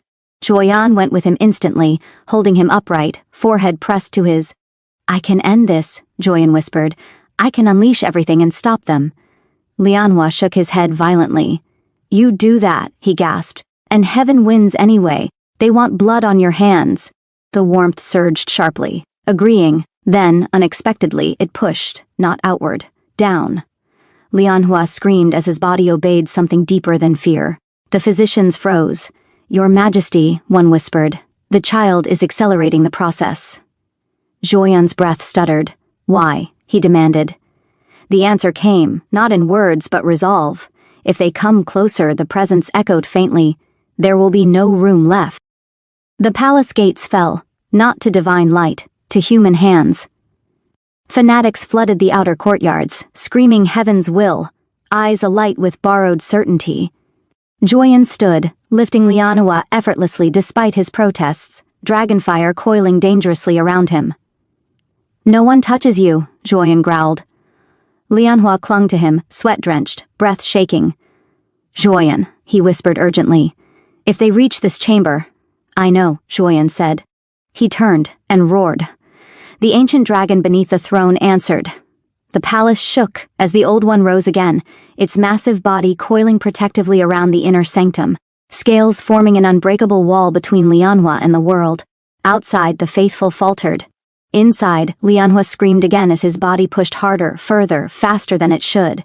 This is happening, he cried. This is really happening. Julian pressed his forehead to Lianhua's. I'm here, he said fiercely. I am not leaving. High above the chaos, beyond sight, heaven stilled, not retreating, observing. The child's presence flared, brilliant, undeniable, visible, a being not yet born, but already refusing erasure. A witness about to enter the world. And heaven realized too late. If the child arrived like this, there would be no rewriting the truth afterward. The palace was no longer quiet enough for secrets. Stone groaned under strain. Magic hummed at a pitch that made teeth ache. Somewhere beyond the inner sanctum, steel rang and men screamed as faith met dragonfire and lost. Lianhua lay half-reclined on the ritual bed, breath coming unevenly, sweat cooling too fast on his skin. Another contraction rolled through him. Deep, grinding, impatient. Joyen felt it like a claw in his chest. "They're not slowing down," Lianhua said hoarsely. "Neither side." "No," Joyen agreed. "They aren't." The wards flared violently. Every guard tensed. Joyen turned, already burning, and stopped. A woman walked through the shattered doors of the inner sanctum, as if the chaos outside were no more than bad weather. Her armor was old, older than the Empire, etched with symbols Joyen had only seen in forbidden texts. Dragon bone, not dragon scale, dragon bone. She removed her helm, revealing ash-gray hair braided tight against a scarred scalp, eyes sharp as broken glass. "Still dramatic, Joyen," she said dryly. "Good, means you're alive." Joyen stared. "General Royan," he said slowly. "You died." She snorted. "So did you. Several times. We both got better." Lianhua blinked through sweat and pain. "Are all your allies like this?" he panted. "Or is today special?" Ruyan's gaze snapped to him, and softened. "So this is the one," she murmured. "Heaven's been lying louder than usual about you." Another contraction hit. Ruyan moved instantly, bracing Lianhua with a steadying hand that didn't trigger the wards. "Good," she said. "You're still anchored."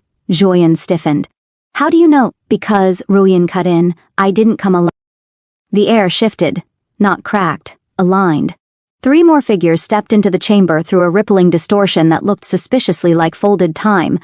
A robed scholar with ink-stained fingers and eyes full of terror and brilliance. A horned, scale-marked man whose aura felt old and unfinished. And a woman glowing faintly with silver light, divine but not obedient. "I told you they'd find you eventually," the glowing woman said calmly. "You were never subtle." Joyen's blood ran cold. "Qing Zhao," he said. She inclined her head. "I defected," she said lightly. "Heaven noticed. I ran." Lianhua laughed weakly.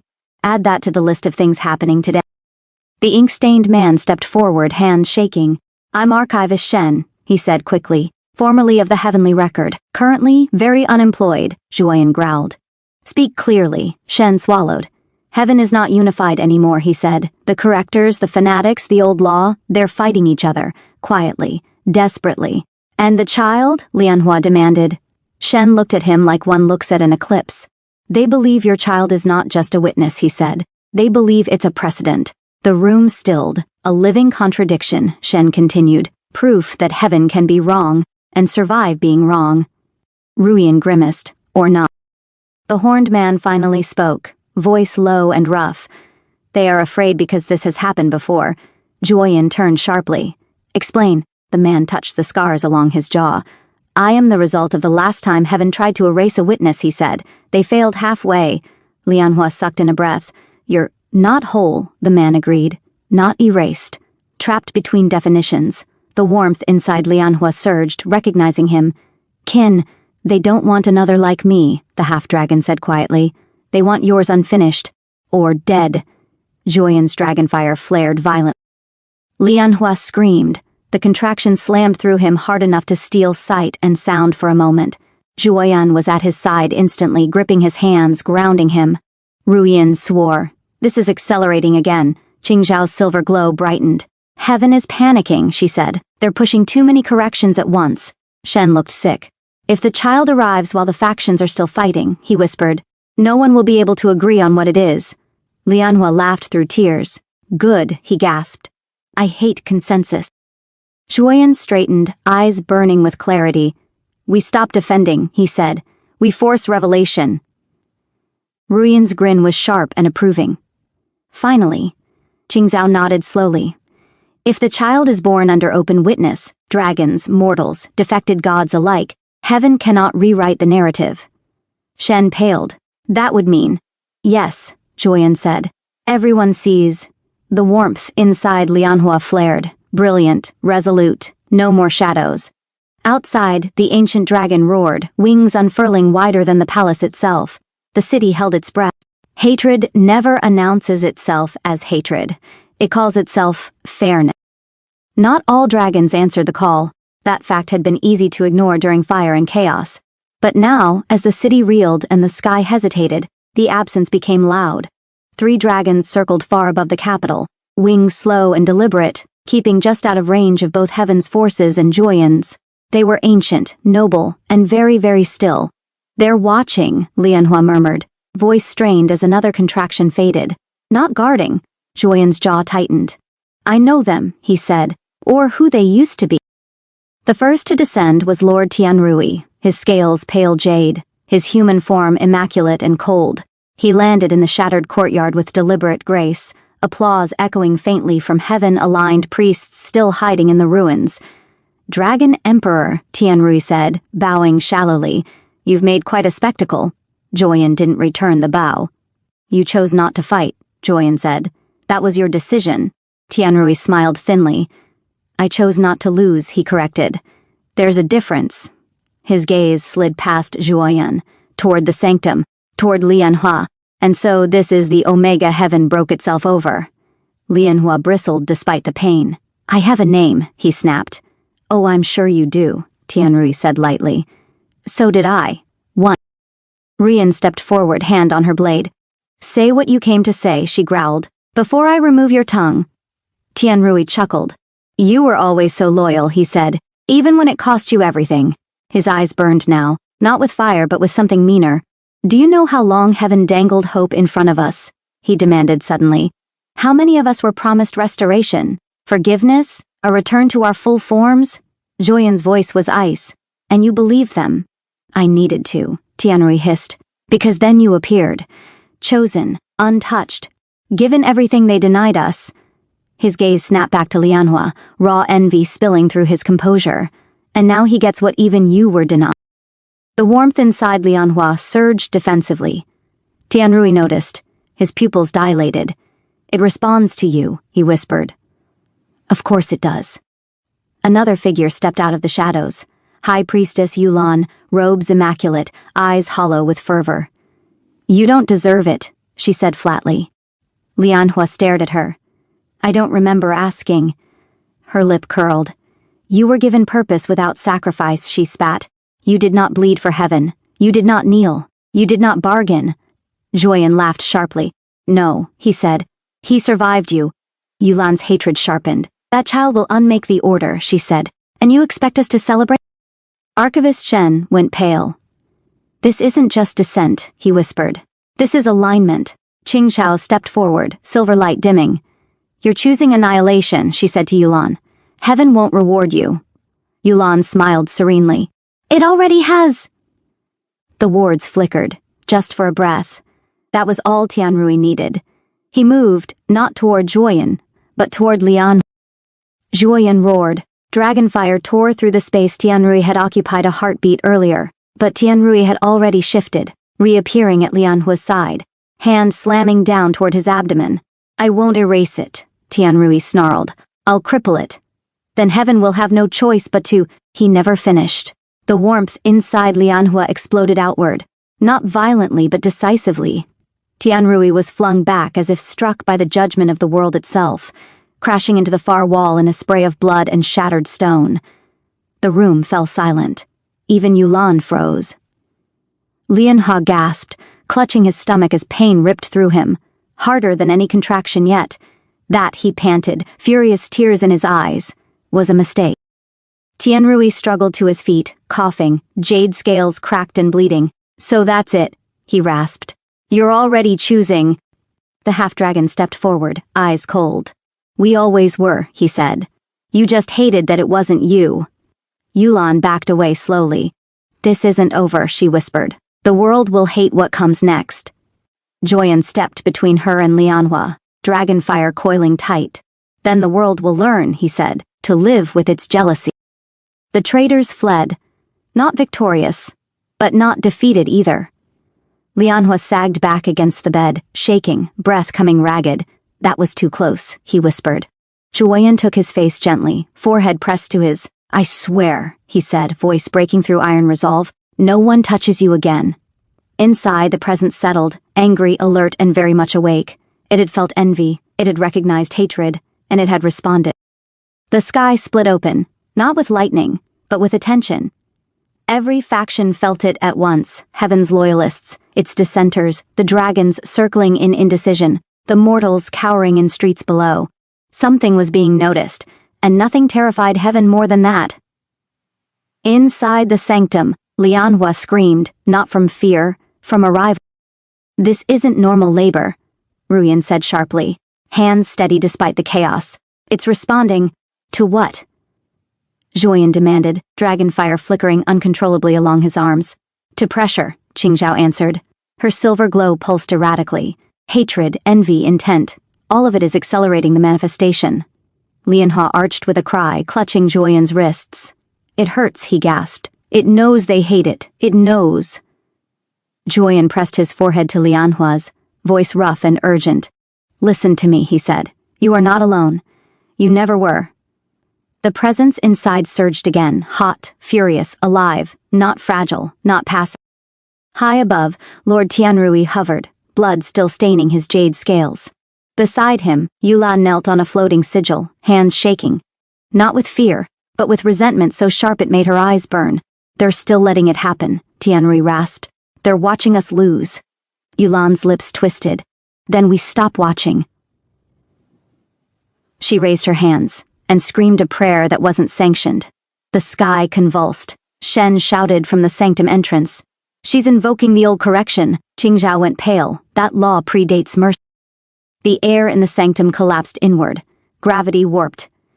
Lianhua cried out as pain detonated, far sharper than before, his body instinctively curling around his stomach.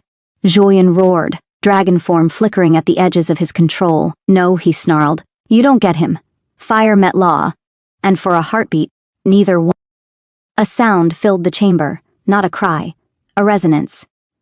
Every ward flared gold. Every god present staggered. The half-dragon dropped to one knee, breath torn from his lungs. It's speaking, he whispered. Without words, Lianhua sobbed, overwhelmed. I can feel it, he choked. It's angry, but not cruel. Qingzhao stared in awe. It's not rejecting heaven, she said slowly. It's redefining it. The old correction shattered mid-cast, breaking apart like glass struck by a tuning fork. Yulan screamed as divine backlash tore through her sigil. Tianrui stared in horror. What is that thing? Zhuoyan lifted his head, eyes blazing molten gold. That, he said, voice echoing with dragon and emperor both, is the truth you tried to erase.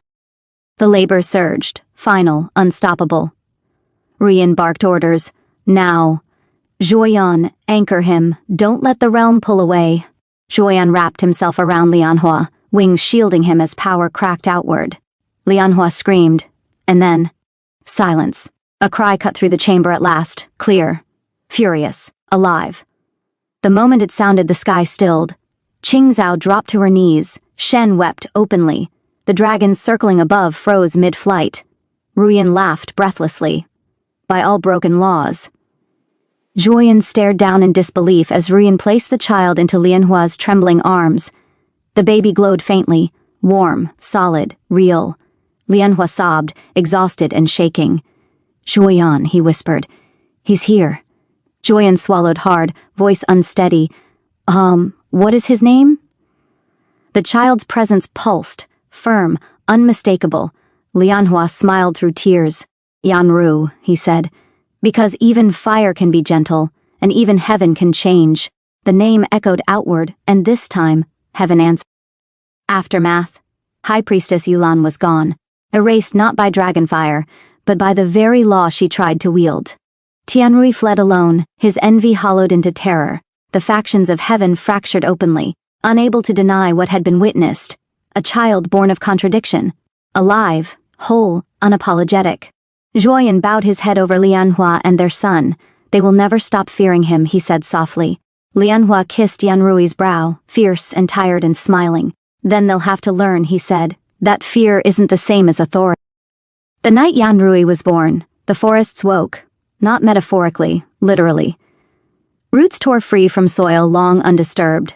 Moonflowers that had not bloomed in 10,000 years opened all at once, silver petals drinking starlight. Rivers reversed their flow for a single breath, as if reconsidering where they were meant to go, and far beyond the Dragon Empire. The elves stopped pretending they were gone.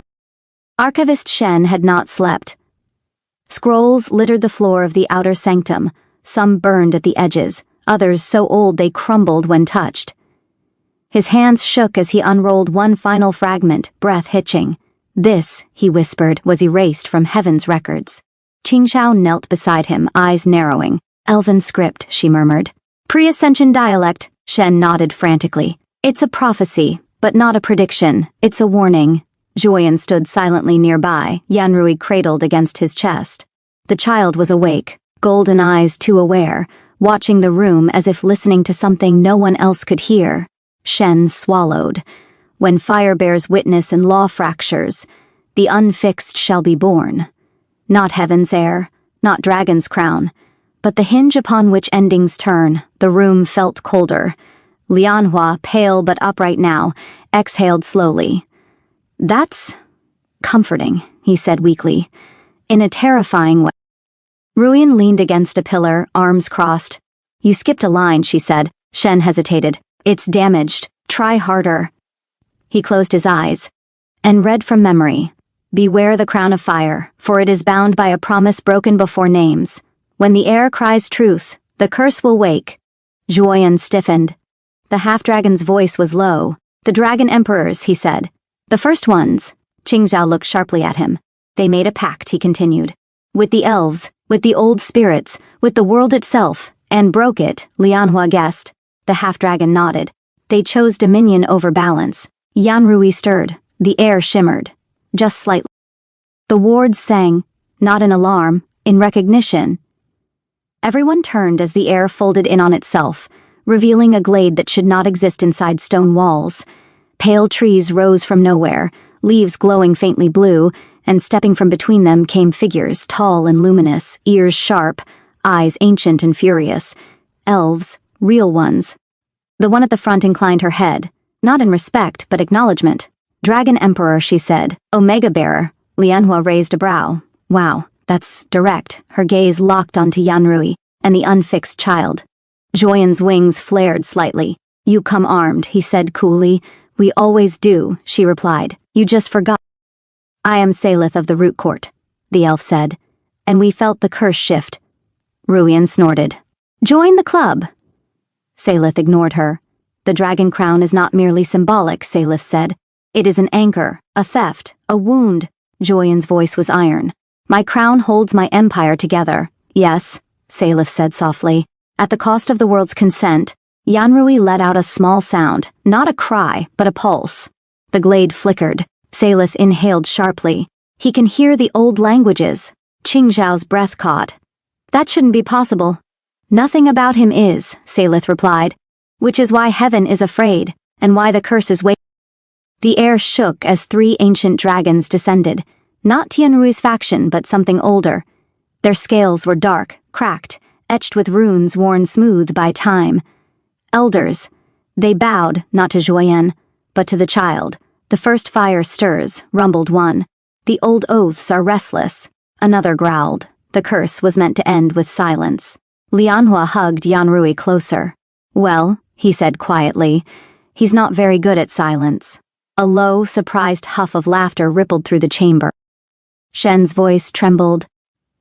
He's not just a child of Dragon and Omega, he said. He's a convergence.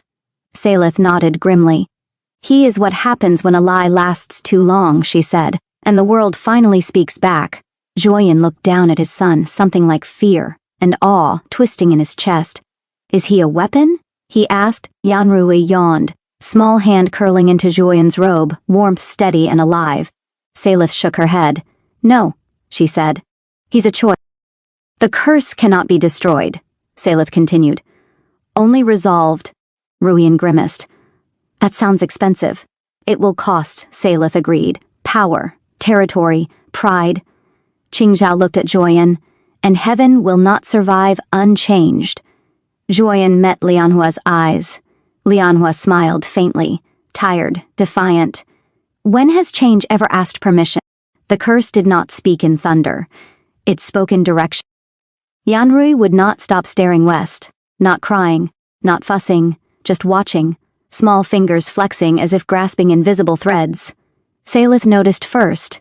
He's being called, the elf said softly. Juoyan's wings twitched. By what? Salith's expression darkened. By what was buried? The ancient dragons shifted uneasily, scales scraping stone. The rootfall veil, rumbled one. The place where oaths were first carved into the world. Qingxiao inhaled sharply. That realm is sealed. It was, Salith corrected. Until a child was born who does not accept seals. Yanrui made a pleased sound, golden eyes bright. Lianhua sighed. Of course he does. Archivist Shen unfurled a scroll that had not existed an hour earlier, its surface formed of bark and starlight, words burning themselves into being as he read. This isn't prophecy, he whispered. It's a toll, he swallowed. To mend the crown's first lie, fire must kneel where it once ruled, blood must return what was taken, and the unfixed shall walk the path unguarded. Silence, Ruyan scoffed. That's vague enough to be a death sentence. Salith nodded grimly. It usually is. Joyan's voice was low. What does fire must kneel mean? Every dragon in the chamber went still. Salith met his gaze without flinching. The Dragon Emperor must step into Rootfall Vale, she said, without crown, without title, without dominion. Lianhua's fingers tightened around Yanrui. And blood? Salith looked at him. An offering from the bearer, she said, voluntary, irrevocable. Joyan turned sharply. No. Lianhua didn't look at him. We don't know what that means yet, he said carefully. Yanrui's warmth pulsed, gentle, reassuring, certain. The elven glade widened, roots tearing through palace stone like it was paper. Beyond it stretched a path of living wood and pale mist, humming with power older than heaven. The veil rejects armies, Salith warned. Only those bound by the curse may enter. Ruyan swore. I hate magical rules. You'll hate the veil more, Salith replied. One of the ancient dragons bowed its massive head. We cannot follow, it rumbled, but we will remember what you do. Joyan looked down at Yanrui. You'll be exposed, he murmured. No wards, no throne. Yanrui reached up and grabbed his finger. Tight, unyielding. Joyan exhaled. That's my answer. The moment they crossed the threshold, the world changed. Sky turned green gold, filtered through leaves the size of buildings. The air smelled like rain and sap and something sharp, old magic that burned the lungs. Lianhua staggered slightly. It's loud, he whispered. Salith nodded. The veil remembers everything. Trees leaned closer as they passed. Roots shifted beneath their feet. Whispered languages brushed their ears. Dragon, elven, something older. Yanrui laughed softly. The forest answered.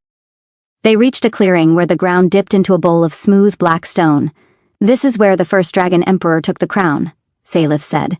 And where he promised balance. Joyan stepped forward. What must I do?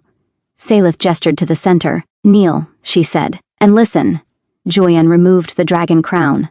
The world noticed. The moment his knees touched stone, fire roared up around him, not attacking but pressing, forcing him to feel every conquest, every life bent under dragon rule. He gritted his teeth. I hear you, he growled. The fire did not ease. Yanrui squirmed. Lianhua stepped forward instinctively, and the ground cracked. Blood welled at Lianhua's palm where a thorned vine had pierced his skin. No one had pushed him. No one had asked. The vine drank. The forest shuddered. Salith inhaled sharply. That was faster than expected. Joyan twisted in horror. Lianhua. I'm fine, Lianhua said, voice steady despite the pain. It wanted consent, not suffering. The blood soaked into the stone and vanished. The fire around Joyan softened, not gone, acknowledged. Roots parted. Something ancient rose from beneath the clearing, a massive stone tablet etched with layered scripts, some glowing, some scarred away. Shen gasped. This is the original oath, Salith nodded, and the part that was broken. Yanrui reached toward it. The tablet responded. Words rewrote themselves, not erasing, correcting. The curse trembled, not lifting, but loosening. Rootfall Vale darkened without warning. Not night, occlusion. The green-gold sky peeled back like wet parchment, revealing a higher layer of reality grinding against the world below. Symbols burned across the tier. Judgment glyphs so old even the elves stiffened in recognition. Salith swore in a dead language. They sent executors. Joyan rose from his knees slowly, breath uneven, fire still clinging to his skin like memory. How many? He asked. Salith's mouth thinned. All of them. They descended as silhouettes first, winged forms of blinding white and void black, faces obscured by masks etched with absolute law. Their presence crushed sound, bent gravity, and made the forest recoil as if swallowing poison. Archivist Shen collapsed to one knee, blood trickling from his nose. "These aren't messengers," he gasped. "They're finalizers." Qingxiao's silver light flickered violently.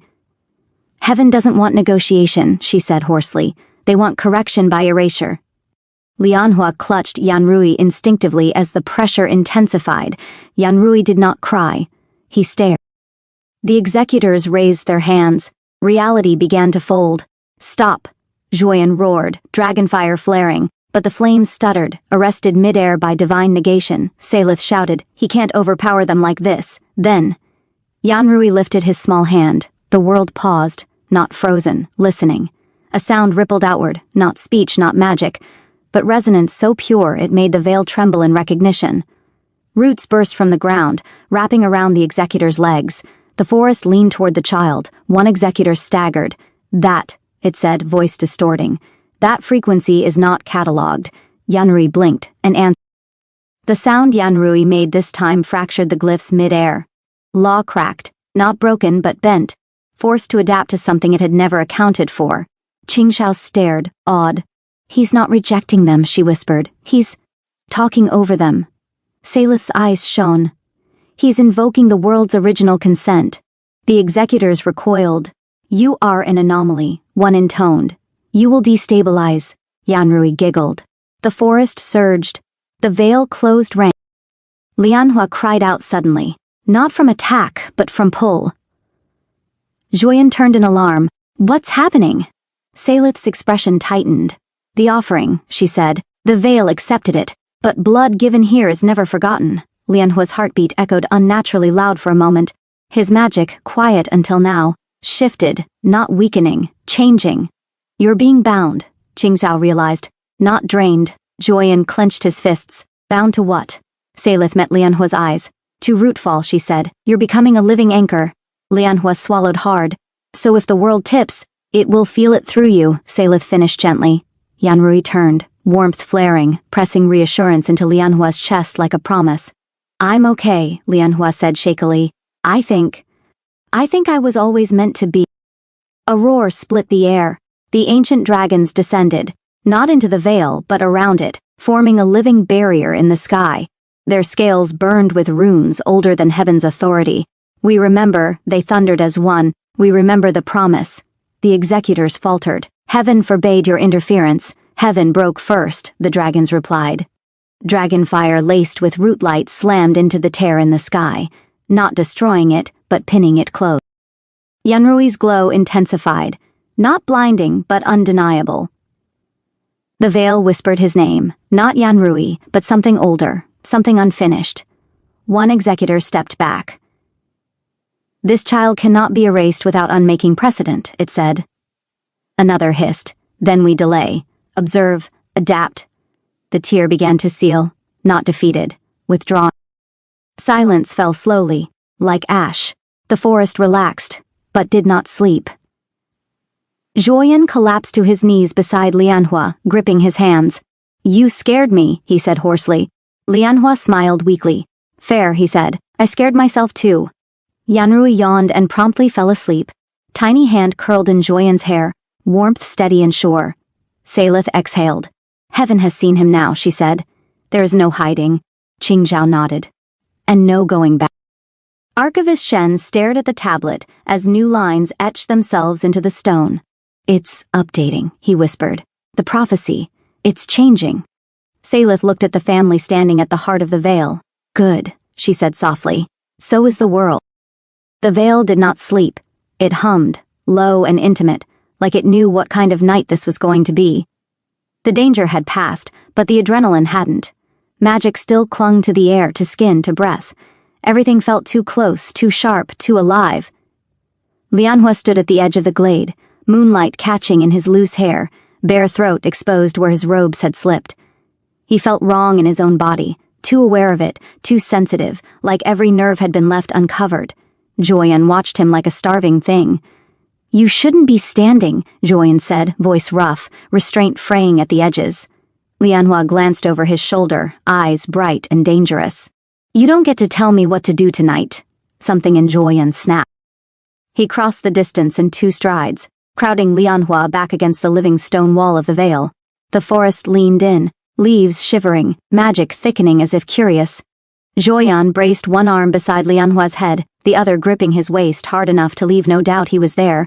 "You nearly bound yourself to the world," Joyan growled. "You scared me." Lianhua tilted his chin up, breath catching, not with fear. "Good," he whispered. "You needed reminding I'm not fragile." Their mouths met, not gentle. It was heat and teeth and pent-up terror turned into want. Joyan kissed like he'd been denied too long, like the world might tear them apart again if he hesitated. Lianhua kissed back just as fiercely, fingers clutching robes, pulling, demanding. The veil pulled. Joyan's breath broke against Lianhua's neck. "You let them see you bleed," he said hoarsely. "You let the world touch you." Lianhua shivered. "And you let them see you kneel," he shot back. "We're even—" Joyan laughed low, dark, hungry. "I don't want even," he said. "I want you." He kissed Lianhua again, slower this time, deliberate, like he was savoring every breath. Every sound Lianhua made when pressed back, when held too tight, when heat coiled between them with nowhere to go. Lianhua's hands slid under Joyan's armor, nails scraping skin. "Then stop holding back," he whispered. The words were Roots rose, not trapping, shielding. The forest folded inward, leaves and light weaving a private hollow around them. No eyes, no gods, no witnesses. Just heat, breath, and the aftermath of survival. Joyan's forehead rested against Lianhua's. "I thought I'd lose you," he admitted, voice bare. Lianhua smiled softly, fingers threading into his hair. "You didn't," he said, "and you won't, not tonight." Their mouths met again, deeper, slower, unhurried now, hands exploring with intent, with promise, with all the things they hadn't been able to say while the world was burning. The glow of dragonfire dimmed to embers. The veil exhaled. Later, how much later neither of them could say. Joyan lay with Lianhua tucked against his chest, warmth steady, breaths finally even. The world felt quieter, safer. For now, Lianhua traced idle patterns over Joyan's skin. "You know," he murmured, sleepy and satisfied, "if the curse wanted us exhausted, it succeeded." Joyan huffed a soft laugh, pressing a kiss to his temple. "Let it try again," he said. "We're still standing." Somewhere nearby, the forest whispered approval. Morning reached Rootfall Vale, cautiously. Light filtered through the leaves like a question rather than an answer, touching bark, stone, and skin as if asking permission. The forest was awake, but watchful now, no longer surging or testing. It had seen enough to decide to wait. Lianhua woke first. He lay still for a moment listening, to Joyan's steady breathing, to the subtle thrum beneath his ribs that no longer felt foreign. The anchor bond was quiet, settled into him like a second pulse, not demanding, just present. He exhaled. "So this is my life now," he murmured. Joyan's arm tightened around him. "I warned you," Joyan said sleepily. "Marrying a dragon comes with complications." Lianhua snorted softly. "You married me. That's on you." They didn't leave the veil immediately. Salith insisted they wait. "The world needs time to notice what has changed," she said. And it did. Messengers arrived at the edge of the glade, unable to cross but desperate to be heard, spirits of river and stone, emissaries of distant courts, even a delegation of elves who had not spoken to dragons in millennia. "They want to know," Qingzhao said quietly, watching the borders ripple. "If the crown still claims dominion." Joyan stood with Yanrui in his arms, the child alert and curious, golden eyes reflecting the forest. "No," Joyan said after a long pause. "Not the way it used to." That answer spread faster than fire ever had. Archivist Shen returned from the outer edge, pale and shaken. "They're fighting," he said, openly. "About us?" Lianhua asked. "About everything," Shen replied. "The executor's retreat wasn't unanimous.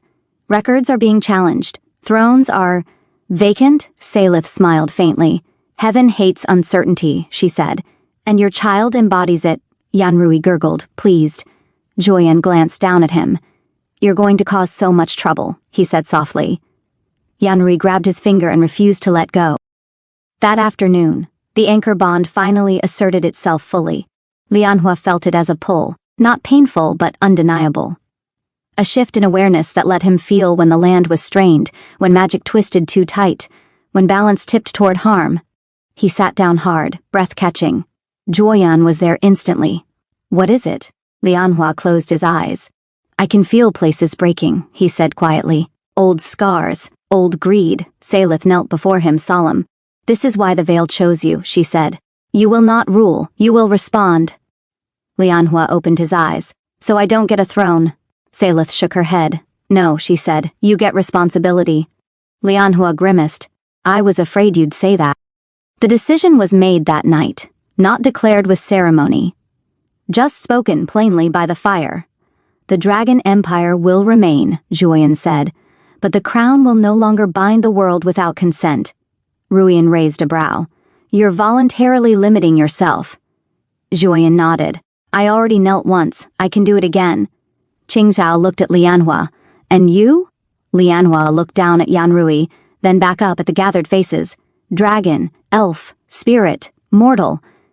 I'll be the hinge, he said, the thing that notices when power forgets to listen. Yanrui's warmth flared in agreement. No one argued. They could not stay in Rootfall forever. The veil began to loosen its hold. Paths subtly rearranging themselves toward the outside world. The forest had given what it needed to give. Salith watched them prepare to leave. This isn't peace, she warned. It's a pause. Juoyan inclined his head. We'll take it. Salith looked at Yanrui one last time. When he asks who he is, she said softly, tell him the truth. Lianhua smiled faintly. That the world blinked first? Salith smiled back. That he listened. They would argue later about when it truly began. Some said it was the day heaven stopped issuing decrees. Others said it was the day the Dragon Emperor removed the crown in public, and did not put it back on. A few quieter voices said it began much earlier, with a child who listened. Years later, Yanrui learned to walk beneath trees that remembered his name. The palace gardens had been reshaped, no longer symmetrical, no longer conquered into obedience. Roots were allowed to break stone. Water was permitted to wander. Dragons slept openly on sun-warmed terraces, their presence no longer a threat, but a promise. Lianhua watched from the veranda, one hand resting idly over the faint scar on his palm. The mark of rootfall, pale and permanent. He could feel the world still. Not all of it, not constantly, just enough. Enough to know when storms were coming. Enough to know when borders tightened, too sharply. Enough to know when Yanrui was about to do something inadvisable. Yanrui, he called calmly. The child froze mid-climb, one foot on a dragon's tail, grin unapologetic. Yes, Baba? Get down before you fall. Yanrui considered this, then jumped straight into Juoyan's arms. Juoyan caught him without looking. I told you, Juoyan said mildly. He can't surprise me. Yanrui laughed, bright and wild. Heaven did not collapse. It reorganized. Thrones were fewer now. Voices more numerous. Records once absolute were annotated, challenged, sometimes rewritten. Executors still existed, but they were watched, questioned, afraid. They did not come near Yanrui again, not because they couldn't, because precedent had teeth. Juoyan was still emperor, but he ruled differently. He listened more than he commanded. He allowed councils to disagree with him. He let elves cross borders without tribute. He invited spirits to speak where once they had been bound. Some dragons resented it. Most adapted. A few left. Juoyan let them go. Power, he had learned, was not diminished by restraint. It was clarified. Lianhua never took a title. People tried to give him one anyway. He refused them all. He traveled instead, sometimes with Juoyan, sometimes alone, feeling the slow pulse of the world through his bones, easing where he could, witnessing where he could not. He was not worshipped. He was consulted. And that mattered more. Yanrui grew strangely. Not faster, not slower, just sideways. He learned languages without being taught them. He could calm storms by sitting quietly. Old spirits recognized him without fear. Dragons bowed their heads when he passed, not in submission, but acknowledgement. When asked what he wanted to be, Yanrui thought very hard. A listener, he finally said. Juoyan laughed. Lianhua smiled. The world, somewhere deep and vast, relaxed its grip just a little. Years later, scribes would argue over the details. They would debate whether the curse was truly lifted or merely transformed, whether the child was divine or simply inevitable, whether heaven chose change or was forced into it. The elves would say the world finally remembered its own voice. The dragons would say, Fire learned humility. Mortals would say the gods blinked. All of them would be right. At sunset, the three of them stood together on the palace steps, Yanrui between them, holding both their hands. The sky burned gold and red, dragons silhouetted against it like living constellations. The world felt balanced, not perfect, not safe forever, but alive in a way it hadn't been before. Lianhua leaned into Zhuoyan's side. "We did it," he said softly. Zhuoyan kissed his temple. "We're still doing it," he replied. Yanrui squeezed their hands. "Good," he said seriously. "The world likes it when people keep trying." Epilogue. 20 years later, Yanrui no longer glowed, not constantly. The light had settled into him, into his eyes, his spine, the quiet way the world made space when he walked through it. He was tall now, all long limbs and stillness, dragonfire threaded through elven grace, humanity grounding both. People argued endlessly over what he was. Yanrui didn't. He knew what he wasn't. He was not a god. He was not a ruler. He was not bound. And that terrified everyone. They met on the borderlands where the old curse scars still showed. Cracked earth blooming stubborn flowers, magic that refused to behave. Yanrui had come alone. He always did now. The other man stood knee-deep in river water, sleeves rolled, dark hair tied loosely at his nape. He was arguing with the river. Out loud. "No," the man said firmly. "You don't get to flood the village just because you're nostalgic." The river listened. Yanrui stopped walking. "You can hear it," he said, astonished. The man turned, startled, then smiled, crooked and unafraid. "So can you," he replied. "You just don't argue back." Something in Yanrui's chest shifted. Jun was not a dragon, not an elf, not divine. He was a boundary keeper, one of the new kind. Mortal-born, magic-touched, tasked with listening to places that still remembered being hurt. "You're the unfixed," Zun said casually over tea later, like it wasn't a title that made heaven nervous. Yanrui raised a brow. "You're not bowing," Zun shrugged. "You didn't ask," Yanrui laughed. It startled both of them. It wasn't dramatic. It was shared silences by rivers, arguments about fate, fingers brushing and not pulling away. Jun's voice steady when Yanrui doubted himself. "You don't owe the world your loneliness," Zun said once, staring up at the stars. "You already gave it balance." Yanrui lay awake that night, heart too loud. This was new. Love was not prophecy. Love was not obligation. Love was a choice. The first sign something was wrong was the dream. Yanrui stood in Rootfall Vale again, but the trees were blackened, roots strangling one another. The old tablet bled light. A voice, not heaven's, not the world's, whispered, "The unfixed has chosen, now the debt must be paid." Yanrui woke gasping, the anchor mark on his palm burned. He found Jun at dawn, already packed, already tense. "You felt it too," Yanrui said quietly. Jun didn't deny it. "They're moving," Jun said. "Not heaven, something older, something that hates endings." Yanrui reached for him. The ground shuddered. Far away, dragons screamed, not in rage but warning. The sky cracked, not open but downward, and Rootfall Vale, silent for decades, called Yanrui's name again. Jun met his eyes, fear and devotion tangled tight. "If you go," Jun said, "you might not come back the same." Yanrui smiled, soft, resolute, heartbreakingly familiar. "I never do." He stepped forward, and the world held its breath. The end. Hey everyone, thanks for watching.